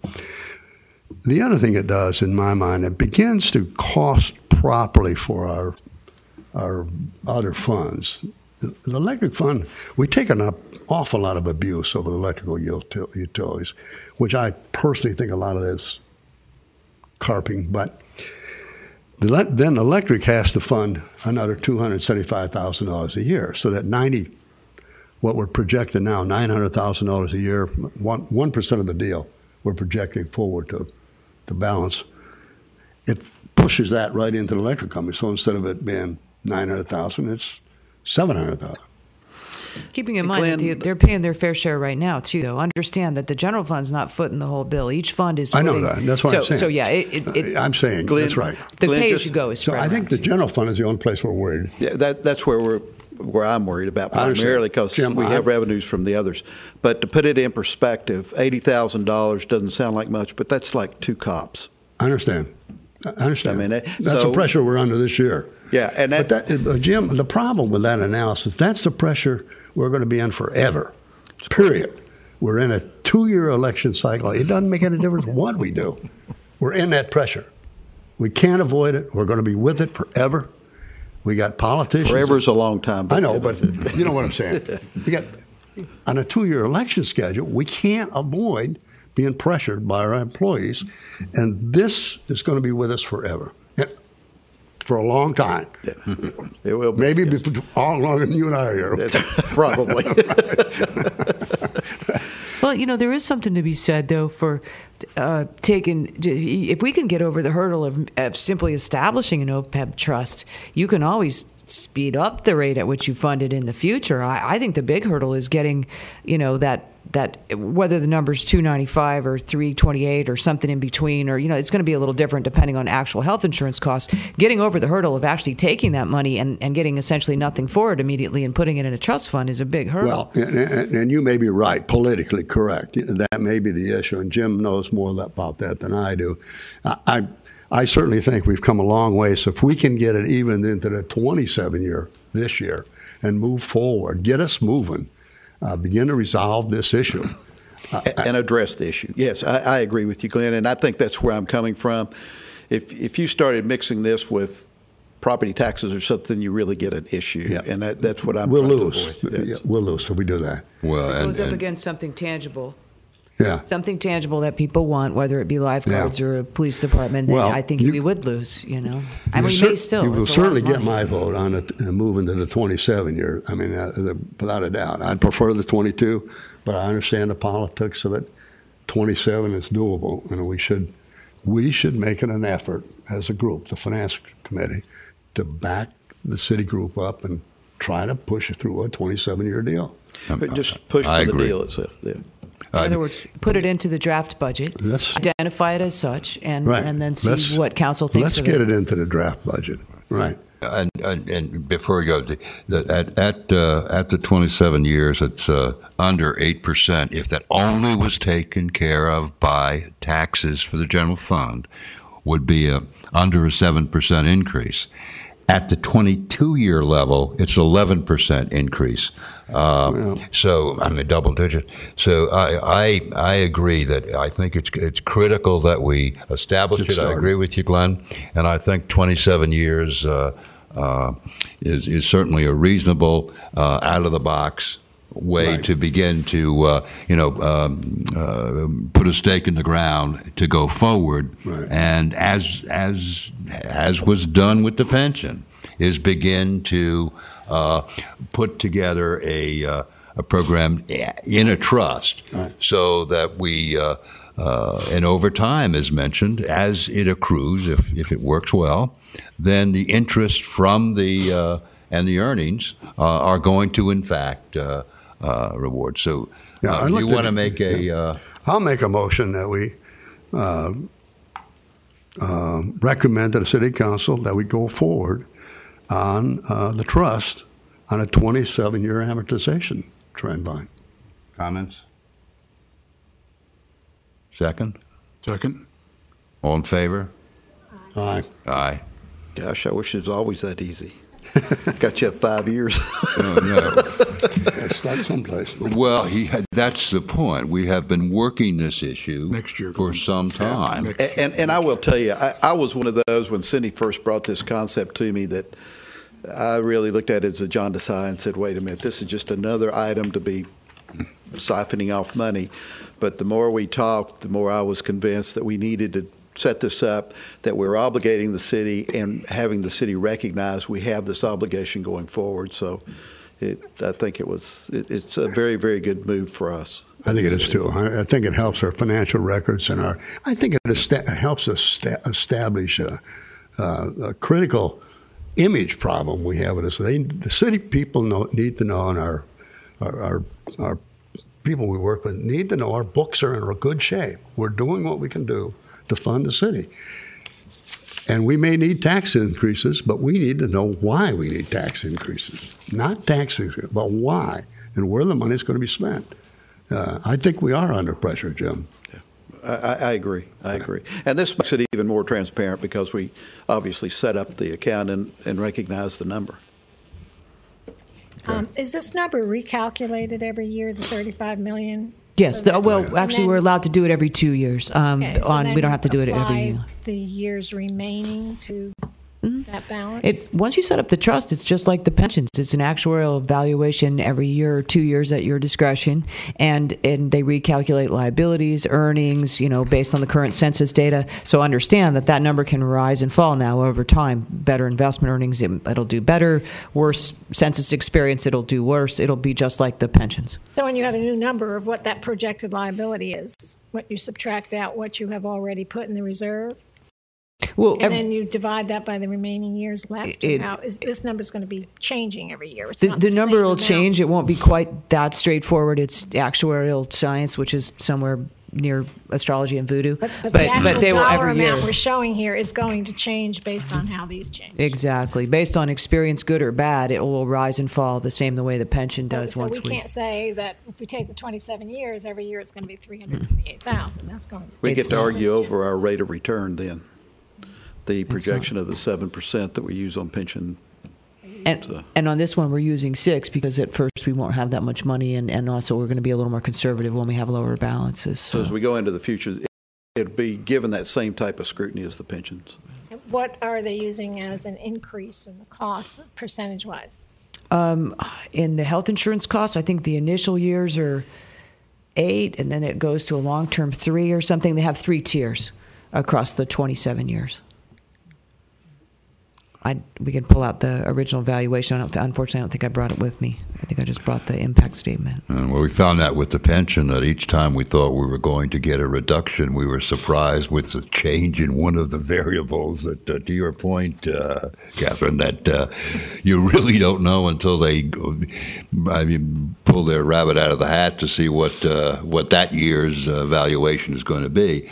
But getting back to Glenn's point and what the commission is recommending is to begin to have some getting our arms around and having the city's financial house in order by establishing this trust fund. But, I'm not sure how this is accounted for, but in some of my investment operations, I get a bulk figure like this. But then I also get a summary of where that money is, where those funds are. So like in this case, I just look at your numbers. About Right. 30% of the shortfall is within electrical operation, okay? Just roughly. So therefore, in my head, 30% of 35 million is in electrical operation. That's $10 million in my mind, okay? So the City of Vero Beach already has a $10.5 million receivable due from the electrical company, the way I see it in my head, right? So when we look at the trust funds, the balance sheet, if that could be broken out, so that when you're looking at it, you're saying to yourself, okay, it's 35 million, but 10.5 of that is allocated to the electrical. When I sell an electrical plant, the $10.5 million should come back. Am I not right? Subject to the changes over the next 4 or 5 years. Am I reading that right? No, because the accounting rules are such that we can't show it that way in the CAFR. But I will tell you this. Not in the CAFR. But I will tell you this. The first valuation that was done, although it was not a very good one in my opinion, did break out the liability by fund. So there was at least an idea of how much was attributable to each fund. Absolutely. If you sell the electric utility and those people then consequently, are no longer part of the employee base and aren't projected to retire as city employees. This is not like pension, whereas if they don't retire here, then we don't owe them retirement premium benefits. Right. So your liability would actually go down. You wouldn't actually have a receivable Correct. from the sale. Your liability associated with those people, except the ones who retired immediately, would go away. I've had the conversation with Rizzo and with my Mr. Rizzo and with my auditors about, can we take this OPEB liability, figure out what it is by fund, and book it differently? And the answer is, unfortunately, under GASB right now, no. So I know what you're saying. Putting it into a trust solves that. Probably can't book it that way. I agree on our financial statement, but we can certainly footnote it that way on our, let's say, our trust statement, so people could. You don't think so? They're not going to. I'm probably not going to let me put that in the notes to the financial Well, that's right. statement. Maybe in the footnote. I don't know. They're really the notes. The notes have strict requirements as well. But I will say this: if we wanted to know, we could have them do that calculation. It'll just be more expensive. But at the end of the day, it'll just be information. I don't think it's going to be able to. It's not going to make its way into our audited financial statements. I've tried a couple of different ways to do that. But if we wanted to know, then we could certainly give them the data to do that with. I mean, I see the confusion, I think, is a lot of people just look at the $35 million and they say, wow, this is a city $35 million liability. And then we get beat up over the electrical plant that we're getting paid too much we're taking too much out of the county, the electrical plant. Truly, we're not taking out $6 million a year because we haven't been funding this account properly. We've probably been taking out, 5.5 or 5.3 or whatever it is, because we should have been funding this one. So we wouldn't have had $6 million to take out. But every fund is paying its fair share of pay as you go. It's not all coming out of the general fund. But not funding on a 30-year amortization or a 27-year amortization. Right. And again, I guess I'm back to assigning the liability to the individual funds. I can show you the first valuation that was done. We could take that same proportion. We could even have our actuary figure it out for us again. But in terms of the actual cash payments and cash outlay, each fund is paying their share and would continue to do so I saw under that. the amortization. I went through the financial statements and pulled out fund by fund. I know exactly what is being paid. So I share your frustration. I know. Because I have this frustration myself with GASB and with my auditors. There are times where I think that things would be more clear if we could present them a certain way, but unfortunately the rules don't allow us to. And they've decided what the common standards are going to be, and sometimes they're not as informative as I think they should be. Well, I'm not trying to stomp on an elephant, so I think we've come a long ways. If this can survive until budget adoption, would you make the sale? Shut up. Sorry. If this can survive until budget adoption, it will be quite a feat. No, actually. So the CAFR, we've talked a lot about the CAFR, but we haven't talked about the CAFR. So hopefully everyone brought their actual hard copy with them, which will really make it easier to talk about this. And I'm just going to hit a few of the highlights, and then answer any questions you might have. And as always, I'm here to talk about this offline anytime you want to. Page 13. Excuse me. I would recommend, again, to the commission members and or the public that the presentation by the president of the firm, and I know I have all the confidence, obviously, as you and I talked, but he gave quite an interesting presentation to the city council that is recorded in our streaming. So for the public, that would be a worthwhile endeavor if you had some free time. And what I'm going to do is actually kind of hit some of the highlights of things that he had said as well. So starting at the beginning, page 13 is the first thing he mentioned. This is the actual primary report from the independent auditor that gives their opinion as to the accuracy and internal controls, et cetera, of the city's financial statements. And what we have is a clean opinion, and he expressed on several occasions that he feels as though the city is in good financial shape. He stated that at the council meeting on May the 5th. So that's the auditor's independent report. Page 18 is what's called management's discussion and analysis. Although the format of this is, prescribed by the GFOA, this is the place where I'm able to go and do essentially a Reader's Digest version of the remainder of the CAFR. And so this is a good place to look for those high-level analyses of overall fund balances, net position and assets, et cetera, if you're not interested in getting into the details later on in the CAFR. So I just point that out. There's some graphs and some, high-level charts that show the city's position in various regards. And so that's worth having a look through.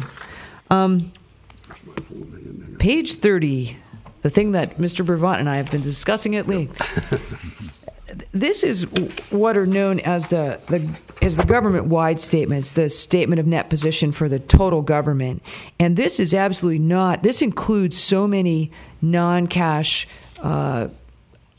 GASB-based adjustments, including our adjustments for the OPEB that we've been discussing extensively for the last hour or so, any adjustments relative to pensions, things that are not booked in government funds like depreciation, et cetera, are all loaded into this. And what you have is that statement and then a couple of pages that show you how to reconcile that to the statements of net position and balance sheets for the actual cash-based funds.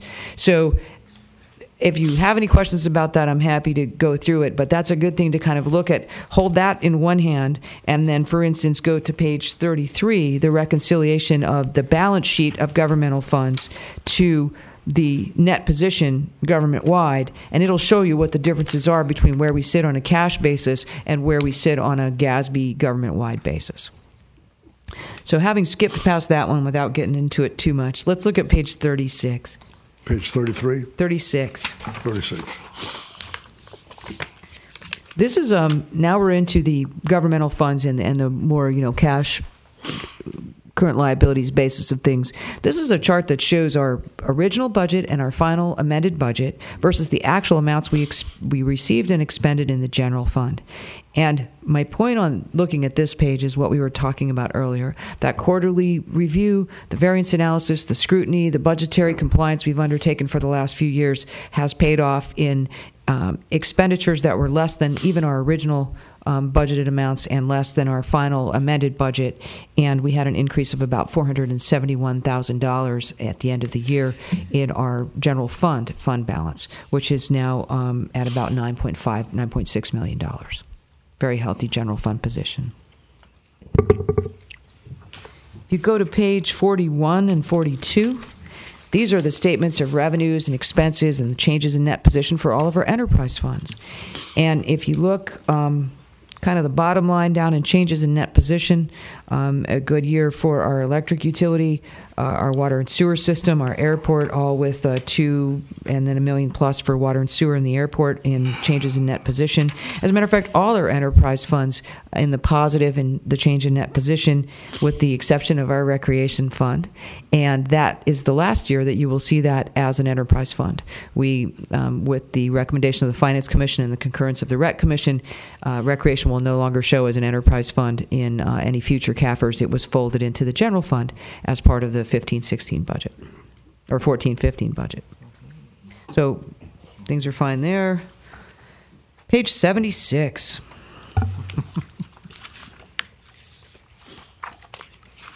Let's talk a little bit about the pension plans. As we've talked extensively, we are in a transitional year. This is a year we had to implement something called GASB 67, and next year we'll be implementing GASB pronouncement 68. 67 is really about disclosures relative to the pensions, but not about any change in the way they're accounted for in the government-wide statements. It's sort of a ramp up to 68.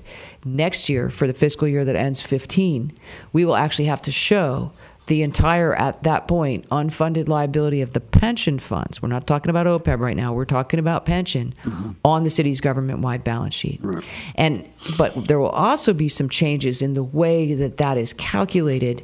And in a nutshell, instead of it being, for instance, an actuarial basis for the assets, we'll be using market value as it rises and falls with none of the smoothing that we've talked about with Rocky before. So it should be it'll be interesting. So anyway, one of the things that GASB's had us do in this particular year, to what I consider to be great confusion, is to combine the normal pension disclosures and notes that we would have in there in years past with all the information that you're going to be seeing next year with 68, so that both things are in here, and next year only the one will be. So if you look at some of this new stuff that we'll have for GASB, these new disclosures, I think are very useful. Bottom line, our general employee pension plan unfunded liability decreased by $3.7 million, and that plan is now 67% funded, which is a 5% increase from last year. And in the police pension plan, the decrease in the unfunded liability, again on an actuarial basis, was about $1 million, and that plan is now funded at about 84%, which is a 3% improvement from last year. So we've had fairly substantial improvement in our pension plans. Some of the new disclosures that are kind of interesting start on page 83, 84, 85. And they include, starting at the top of page 83, some information about our asset allocation strategies for each of our pension funds, information about the money-weighted rates of return on these funds. On the next page there, you'll see at the top of page 84, this is what I was talking about. This is where the net pension liability, unfunded liability, sits on a market value basis. And so you can see that the funded ratio for these plans on a market value basis is significantly better than it is on an actuarial basis. 67% is the actuarial funded percentage. 72% is the funded percentage on a market value basis for the general employees. The police officers' pension plan is up over 90% on a market value basis of assets. And that's going to start to be the data that you see next year. However, it will not change the amount that we fund. We will still, by Florida law, fund our pension on the recommended amount that's provided to us by the actuary. So GASB has created this weird split, if you will, between the way that we're going to account for pensions and the data that we're going to use to make our decisions about how to fund for pensions. So we'll see how that plays out. A little confusion, probably. The one thing that is really interesting in here, if you go to page 86, again, this is part of the GASB 67 disclosures. What our actuaries have given you here is what's called the sensitivity of the net pension liability to changes in the discount rate. So essentially what they've done is they've said, here's your current discount rate on your funds, and here's your current market value unfunded liability. If we were to lower that interest rate assumption by 1%, here's what it would do to your net liability. And if we were to increase that assumption by 1%, here's what it would do to your net liability. I think that's a useful number because we talk a lot about oh, well, let's just change our assumption about investment earnings. You can see what kind of an impact that has. Okay, going from 7 3/4 to 6 3/4 increases the liability by $11 million. Okay. No question about it. So I think this is a useful piece of information. Certainly, if you look at our real rates of return and our long-term expected rates of return and our investment performance on the long term for the last few years, we're trending up to the 7 3/4. So you got to. The only thing I would say, you're coming up with the 7 3/4 in a very, very government monetized stock market. I don't care how you cut it. And everybody around the world knows that, and they're scared to death of the darn thing.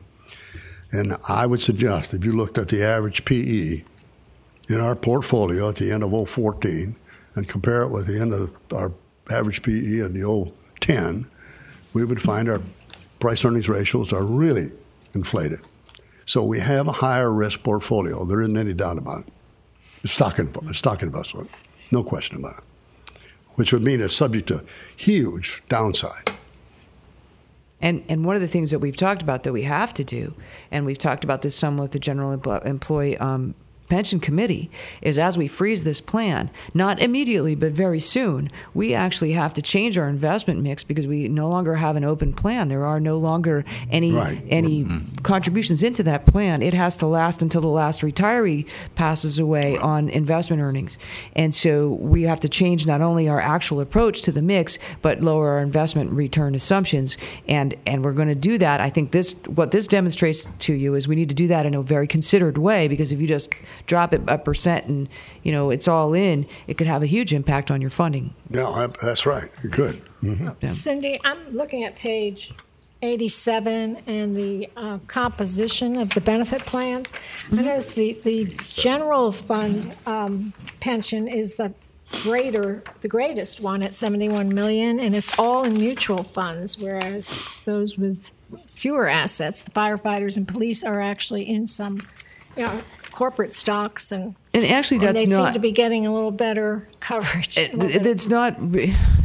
It revolves partly around the way that they're reported within the prudential statements, but it's not all mutual funds. So technically, by this, it's mutual fund investments. But if you look back over at page 85, we still I'm sorry, we still not have 85. that $5 million If you look land at investment. 83, at 83, right. Still got a bunch of those. Yeah. You can see the target allocations by type, by investment class for each fund. And so you can see that the target allocations, the mixes of domestic and international equities and real estate and short-term money. It's being accomplished through mutual funds. They have international securities in mutual funds. But I was wondering if mutual funds, they may have higher fees than they would have in a different way of investing by having. And actually, the money-weighted rate of return on the general employee one, which is like net of some of those fees, is very similar to the police officers. I think we've had this conversation a lot, but internally. But the general employee pension plan has been earning similar rate of returns or better to the police pension plan for the last 4 or 5 years, and the investment policy that we have adopted is nearly identical to the police investment policy. So there's really not a huge difference between the two. Part of it was it's smaller, so when the downturn came, there wasn't as much to lose, if you will. They also have more. We deal with it under the umbrella of individual funds and one investment advisor under Prudential. They, working through Salem, have lots of sort of small investment firms that manage pieces of their portfolio. And I would submit to you, if you look at costs, because those are part of the financial statements over here, if you look at administrative expenses, for instance, and investment expenses on page 88, if you look at a fund that's half the size, you've got an investment expense that's only $100,000 smaller, and administrative expenses that are actually almost double what it is in the GE pension. So, each committee has a different approach, but each has considered that approach. Yeah, but sometimes inside the mutual funds, there are fees that aren't being reported. I don't know if that includes the internal mutual fund fees. That includes all the fees that are as a percentage of basis points that are inside. I can show you the statements that are charged back to each fund. Okay, and sometimes it's not right. It's not visible because the funds pay the expenses internally, and then whereas with this type of managed account where you have individual stocks, you're paying the fee. It's very visible. And there are actually on the Prudential statements, because I do these statements on the Prudential statements, there are basis point charges for the management of each individual fund that are charged back to the fund, and those are accounted for under these investment expenses. Okay. Yeah, I looked at it one year, and I thought they were pretty reasonable. When I went through them sort of fund by fund and looked at them, and I thought we were getting charged pretty reasonable. I didn't see heavy hits there when I looked at it. Yeah, not that I'd seen either. He's actually been paying pretty close attention to this as well. Well, the type of fun class that they can participate in probably has low fees. Mm-hmm.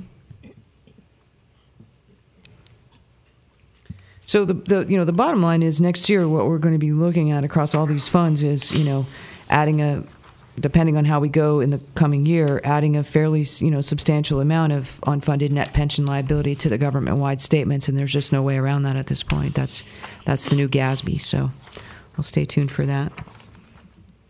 Page 90 is where the OPEB starts. Again, probably just by virtue of having the opportunity to do it, we've beefed up this OPEB note a little bit, and I think laid it out a little better. For the, I had to look at the GASB example of how to do this, and I think it's a little better than it was last year. But you can see at the top there, that first paragraph on page 90 is where we talk about the administrative change that we made in detail that changed our accrued liability from 55 and 55.6 down to 35.9. And we've talked a lot about this OPEB, so if you want, we can just skip on past that and keep going. Overall, between the pensions, the two pensions, the big ones, the general fund and the police, and the OPEB liability, last year those three unfunded liabilities together totaled about $100 million. At the end of this fiscal year, those three liabilities totaled together at down to $75 million through administrative changes, investment earnings, et cetera. So I think we're on a really good trend on those. Well, the change in your medical program was very significant. It is. Yeah. Just shows what you can accomplish with yeah. relatively minor changes. Right. I'm going to skip way back. I will say this. There is, I think, in the supplementary information, again, starting on page 199, 100. These are brand new pages that are a requirement of GASB 67. There's lots and lots of information in them. Again, the numbers don't quite jive because these are all on a market value basis, and the numbers that you see reported from last year are on an actuarial basis. There's a lot of good information here, a lot of good statistical information. I know it says so in the notes, but I just do not believe that you can even begin to look at these financial statements without holding the notes to the financial statements in the other hand. If you had one section of this CAFR that you spent some time with, you should spend some time with the notes to the financial statements. The MD&A is nice. It's great. It's a little high-level view. The statements themselves are nice, but there is a wealth of information in these notes. And so I would suggest that, spending some time with that section beginning on page 50, 49, 47. That's where we really want to focus some attention if you really want to understand the city's finances. Got a few in there ongoing, what's the word I'm looking for? I think they're called subsequent events. We're still struggling with FEMA. I think everyone here knows that story. Perhaps in another 10 years when we have another hurricane, we'll have finished with the hurricanes from 2005. And we have a note in here regarding our, continuing issues with the sale of the electric utility and some of the lawsuits and things there. Our FAA land use inspection, our freeze of the retirement plan, and a very large pay-up-front lease that we entered into with Oculina Bank. So I think all of those are no news to you. Page 127. Probably the second best part of this, besides the financial statements, is this statistical section of the CAFR. There is, again, a lot of information in here with regard to the city's tax rates and revenue collections, infrastructure, staffing. This section of the CAFR is very, very useful, and I would encourage you to have a look through it. And then finally, I do want to address something that we haven't seen in a long time. On page 167, we do have what's referred to as a management letter comment. I think that over the last few years, I've shared with you sort of the finance department's continuing struggle to clean up the fixed asset accounting that I inherited.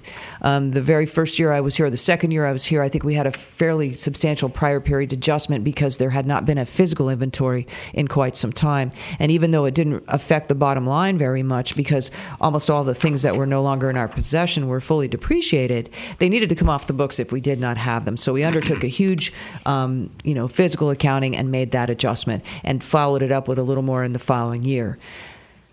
what we did this year was I sat down to try to finally tie out the categories in which we presented assets to our fixed asset module with some kind of a crosswalk, because we had things that were categorized as infrastructure. That it's just a database program that for some reason I could never find exactly which of those pieces of the database they were calling infrastructure to make it equal to what was in the CAFR. Been dealing with that for a few years, putting it, kind of kicking it down the road because it wasn't that important. Sat down to do that this year and created a pivot table, an Excel pivot table, if you're familiar with those. And in using that to accomplish my first mission, we discovered that there were quite a number of assets that were not being depreciated at all, that were in a class that should have been being depreciated, and no one can quite figure out why not. So what we said was, even though we're not sure why not, let's fix that and go ahead and calculate the depreciation that should have taken place for these assets up to this point in time, and then correct them going forward. Again, this resulted in a fairly large prior period adjustment. We feel like we've found it all, that we are not going to have any major adjustments to our fixed asset accounting going forward. Again, depreciation is not a cash item, but it certainly does affect the net position of each of the funds. It wasn't a material amount to the net position of any fund except perhaps recreation, which again has been folded back into the general fund. But anyway, we have new auditors and they felt compelled to make a little narrative about that in here, and so that's what you see there. And with that, I am happy to answer any questions, or as I said, I'm always welcome. I'm always available to meet with people and talk about this if you want. Cindy, does this report anywhere in here contain the budgets of the last 10 years? I look back on page What page you on today? 130. I don't see it there. I mean, I don't. It contains. They're titled differently. I mean, it contains the actual results from the last 10 years, but it won't have the budgets from the last 10 years. Okay, on page 36 then, you're saying our actual budget, if I'm reading it, I want to interpret this right. Our budget for the fiscal year ending September 30th of last year, our total budget, $17,086,000, third column, 313. No, that's the actual. That's the actual amounts. Our budgeted amounts were originally 17. The far left column was our original budget that we adopted. Right. The 17.360 was our final budget after we amended it at year end, and the 17,086 is what we actually spent. Okay, all right, good, thank you. Now, is there anywhere in this report that shows those actual amounts for the last 10 years? If you go back to the statistical section. Right, what page is that? Let me just see, because there's a government-wide one. I don't know that there's a general fund one. Let's look. Government-wide. Yes. If you go to 136, 137.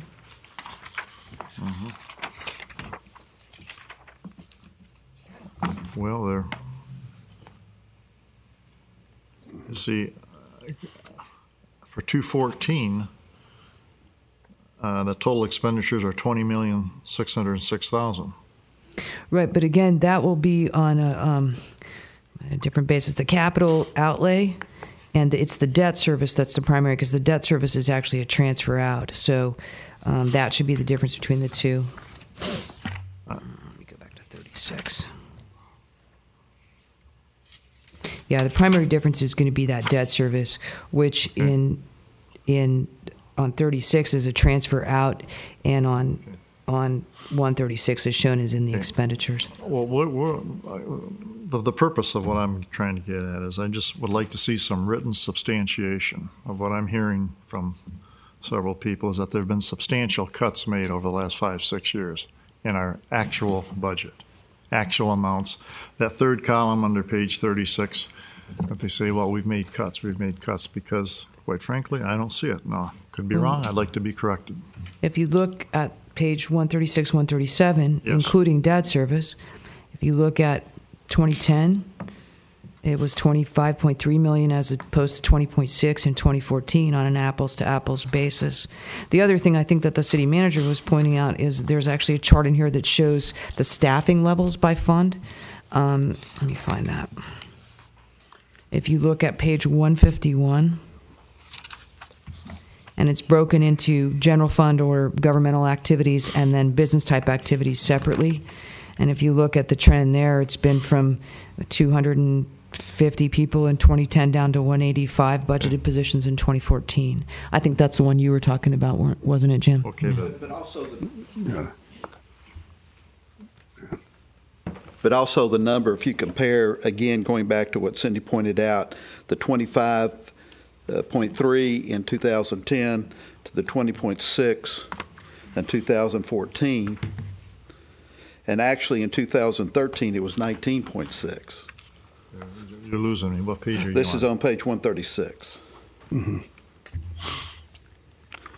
And I think as Cindy referred to it as apples to apples. Okay, what line is that again? I mean, what column? Total It's total expenditures? expenditures, yes, sir. Okay. Well, And see, we can't control costs, for example, in the electric Okay, because well, that- our biggest expense there is purchase power. But this is really comparing apples to apples as, right, and I don't see a large amount of cuts. Maybe it depends upon what your definition of large is. well, I guess over time, you have additional costs that are going up, and we've been able to reduce that. $5 million out of 25 is 20%. So a 20% reduction is a pretty good number. It reminds me of when I listen to the federal government and their deficits, and 25, politicians talk about cuts. They made cuts, but they didn't make cuts. The level of increase didn't go up quite as much. There weren't any This is a cuts. reduction of $5 million over 5 years Okay. with additional cost. 20%. The other thing is, and I just want to be clear about this because I have to go refresh my mind on this particular page. I believe this is all governmental funds, so it also includes some of our capital funds as well. So if you really wanted to apples on the general fund, and I'd have to do this back of the envelope, you'd really have to pull all that capital outlay out of there and go and kind of drop back to what was really expenditures for the various, individual functions as well as debt service. Although capital is an expenditure, and I think that's what Dan is referring to, is Well, this includes everything. This does include everything. Yeah. That's why it doesn't match the page 36. It also includes our 1 cent sales tax fund, our debt service, our So street if we maintenance. spend $1, it's in here, Yeah. no matter if we capital or whatever.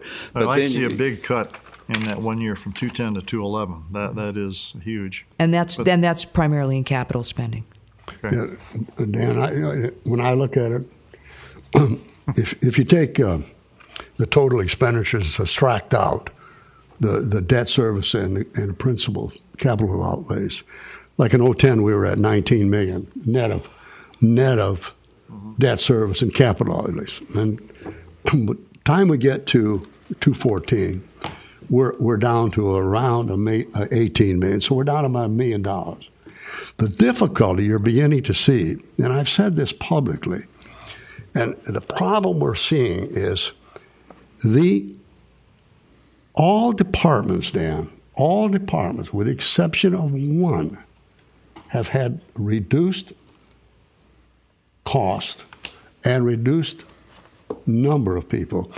Yeah. Now, the big elephant that nobody really wants to talk about is the police department. Now, look at your police department. Now, the physical public safety in 2014 it was 7.2 million. But what page are you on? On page 136. And at 2010 it was 7.8. So they're down 600,000 in those 5 years. They're flat against 2005. Now I would suggest to you that over the last 10 years, if you factored in inflation in your analysis, right? Our revenue, look at our revenue, and it's gone from 21 million to 16 million.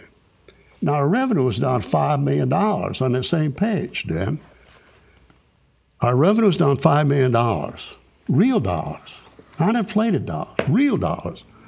And if you calculate in the inflationary impact of that 10 years, we're probably down not 5 million, we're probably down 7.5 million in real dollars. Okay.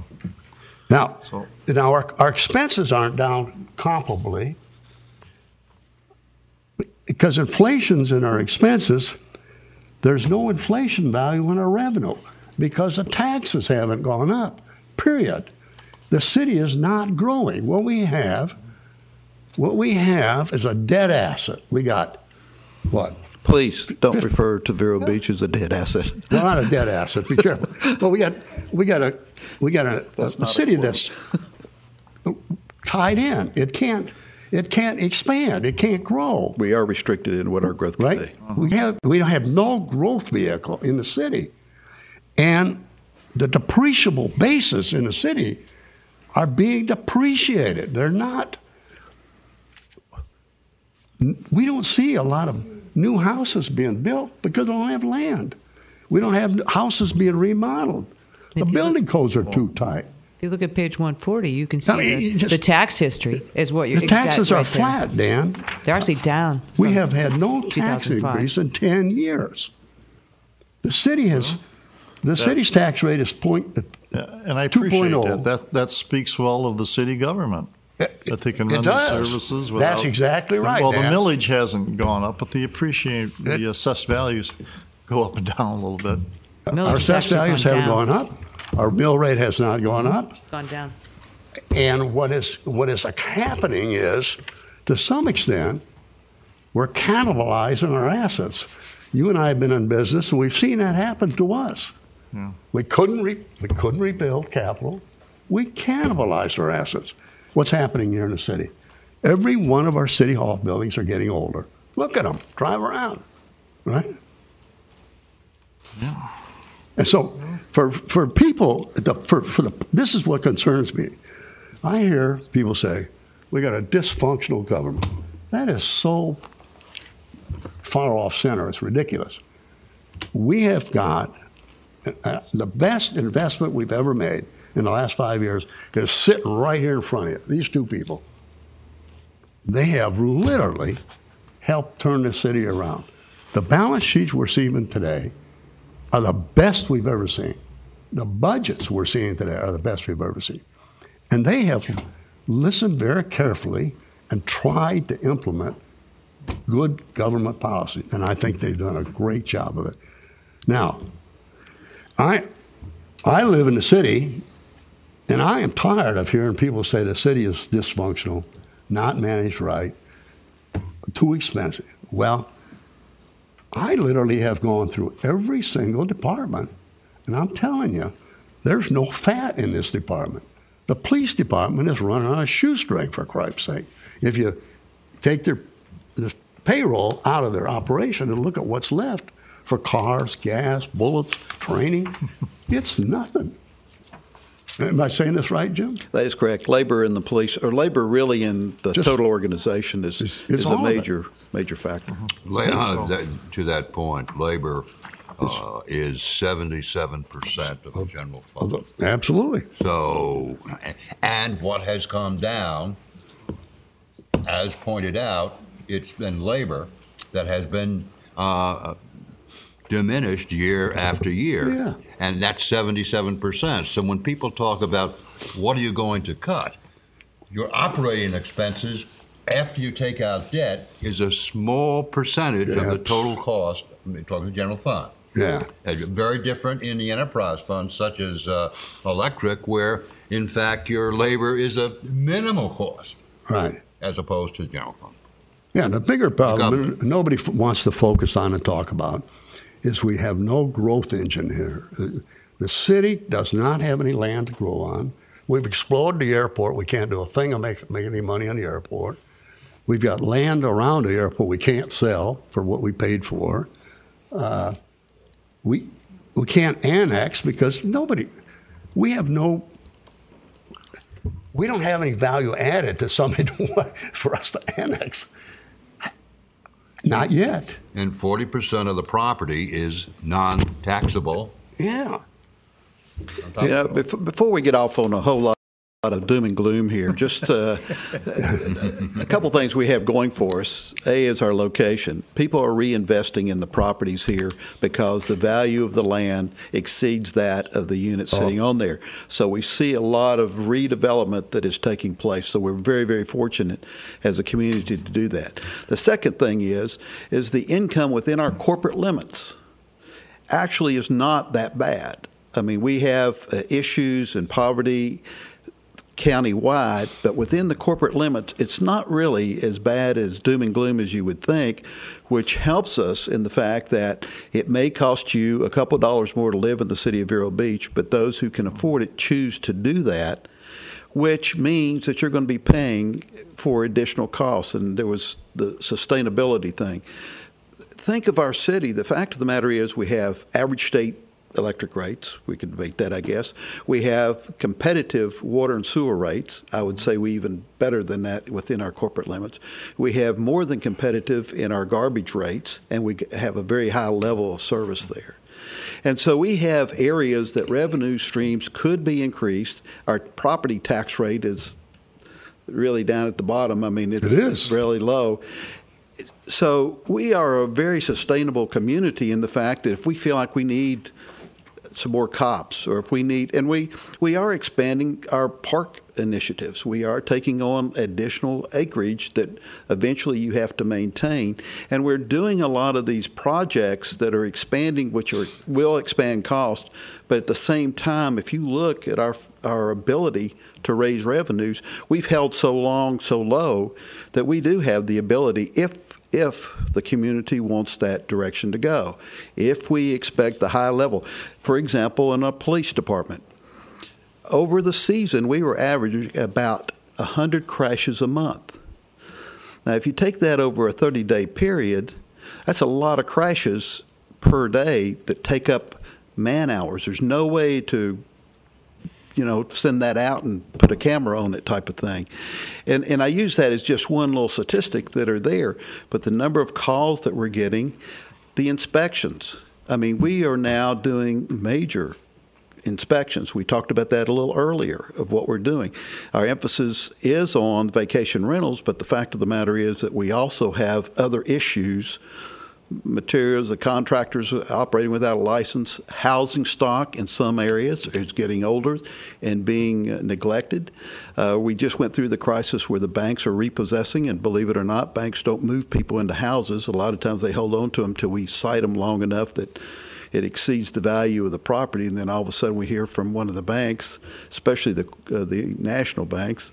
So we have little issues to go, but from a perspective, and in our financials, the City of Vero Beach has got a very comfortable position, financially speaking, in the amount of money we have in our accounts. And we also have the ability, if we needed to raise revenues, if the community decides this is what we want to do, the ability to do that. I mean, our property tax is one of those that just takes a majority vote, and we can get substantially higher than where we are, that in most communities, they've raised the rate so much that it takes a great majority in order to get any movement in their tax rate. So again, from the City of Vero Beach, we really do have a lot of flexibility, but we as a community have to make those decisions of what we want to do. And I think that's the... Excuse me. Hugh made an excellent point. In the last 10 years, this county has added more population than the city of Vero Beach has. Absolutely. And as the county expands, the demands on our city, from whether they be visitors, whether they be county members, are making more demands across our common services that have to be managed and have to be attended to. Witness that, I don't know how many of those 100, just as, anecdotally, of those crashes are city people only, but this, and as we go forward, as you pointed out, there's not going to be a growth in population, and the county's going to continue to expand. But that's not necessarily true. At some true. we have to confront that in terms of what the demands from outsiders are making on the city, from which we get no return, but have to provide services for. That's not necessarily true. If there's growth out county, it doesn't necessarily mean they're going to come to Vero Beach to get their service. They may go to the county wastewater water treatment. They may go on FP&L if they're in that area. It doesn't necessarily mean they're going to come to the beaches. come to the, Okay. come And to Dan, our if they go to the restaurant. courthouse, if they go and get their driver's license, if they have to do county business. Well, that's something we can't do anything about. That's a And I agree with constitutional that. right that people have. People in the city of Vero Beach can go out to the county fair. Absolutely. Okay. I mean, Dan, I think that it's also, doesn't add much to the problem. Dan, I think it's also true. The county people essentially do pay something for the parks. We don't account for it properly. And by that I mean, if 40% of the $6 million that we take in comes from the county, let's say it that way, part of that 40% is sort of a payment for the parks we do maintain on their behalf. We just don't account for it that way. We don't explain it that way. And our books don't help us reflect it that way. Just so it's partly our communication system and our accounting system that doesn't help us. That's why I'm for more trying to build our accounting system that really do reflect what we're taking in. I don't think we're taking in 40% of $6 million from the county.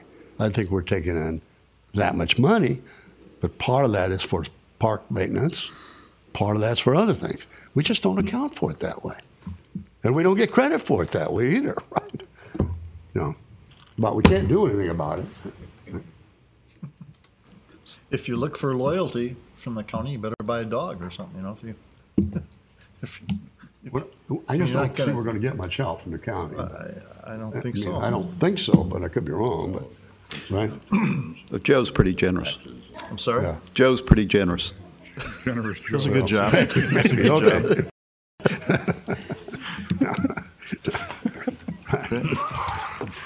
Well, it's been a lively session. Any more questions? I do have one.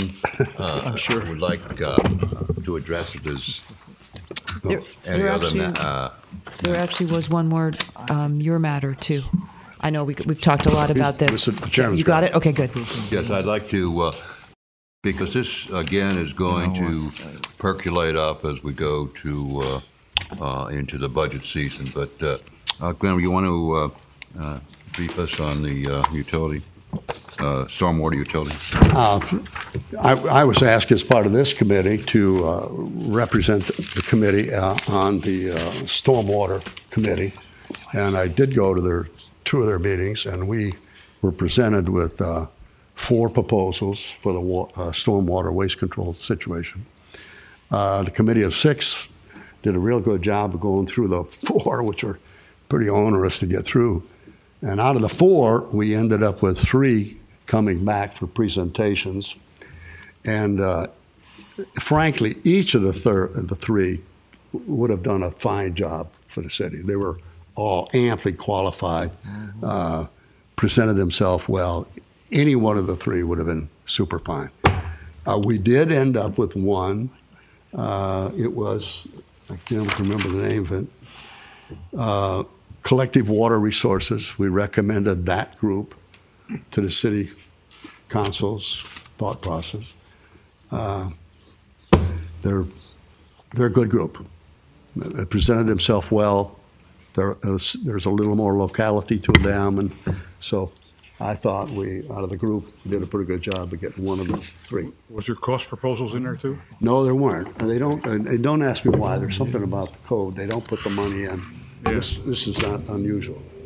It was actually a request for qualifications because there was an engineering component to it by state law. We have to pick the most qualified firm and then negotiate with them. So what Monty and our public works director and his group asked me to convey to you was that based on the committee's work, we were going to recommend to council that we be allowed to negotiate with Collective Water Resources, and that once we had done that, he anticipated that the contract itself would probably come back through maybe the Finance Commission and the Utility Commission before it got awarded. So you would see the price before. You don't negotiate with multiple on cost. What you normally do is you pick your number one firm, you negotiate with them, and then if you can't reach what you consider to be a satisfactory price with them, you can then reject them and go to number 2. But it's typically you just negotiate with the one at a time, starting with the number 1 ranked firm. When it comes to matters like this, it really is supposed to be more about their qualifications than the price. But you still do have the ability to, if they came and said, hey, it's $5 million, we could say, sorry, we're not going to, no, we're going to number 2. So, and we have some flexibility still. But you can't go back by state law. So sad. How nice to get two bidding against each other. Yeah, but the problem with that bidding is, in a sense, is it's so loose. Within the configure, it's really hard to compare straight They up have to apples design and the apples. system. Yeah, So I designs don't are think the not money comparable. comparison would be Yeah. operable anyway. When it's design build, it's Yeah, sorry, yeah. no cost. Any comments, discussion, members' matters? Yeah. So Call for moved. adjournment. All in favor? Aye. If I Thank you, everyone.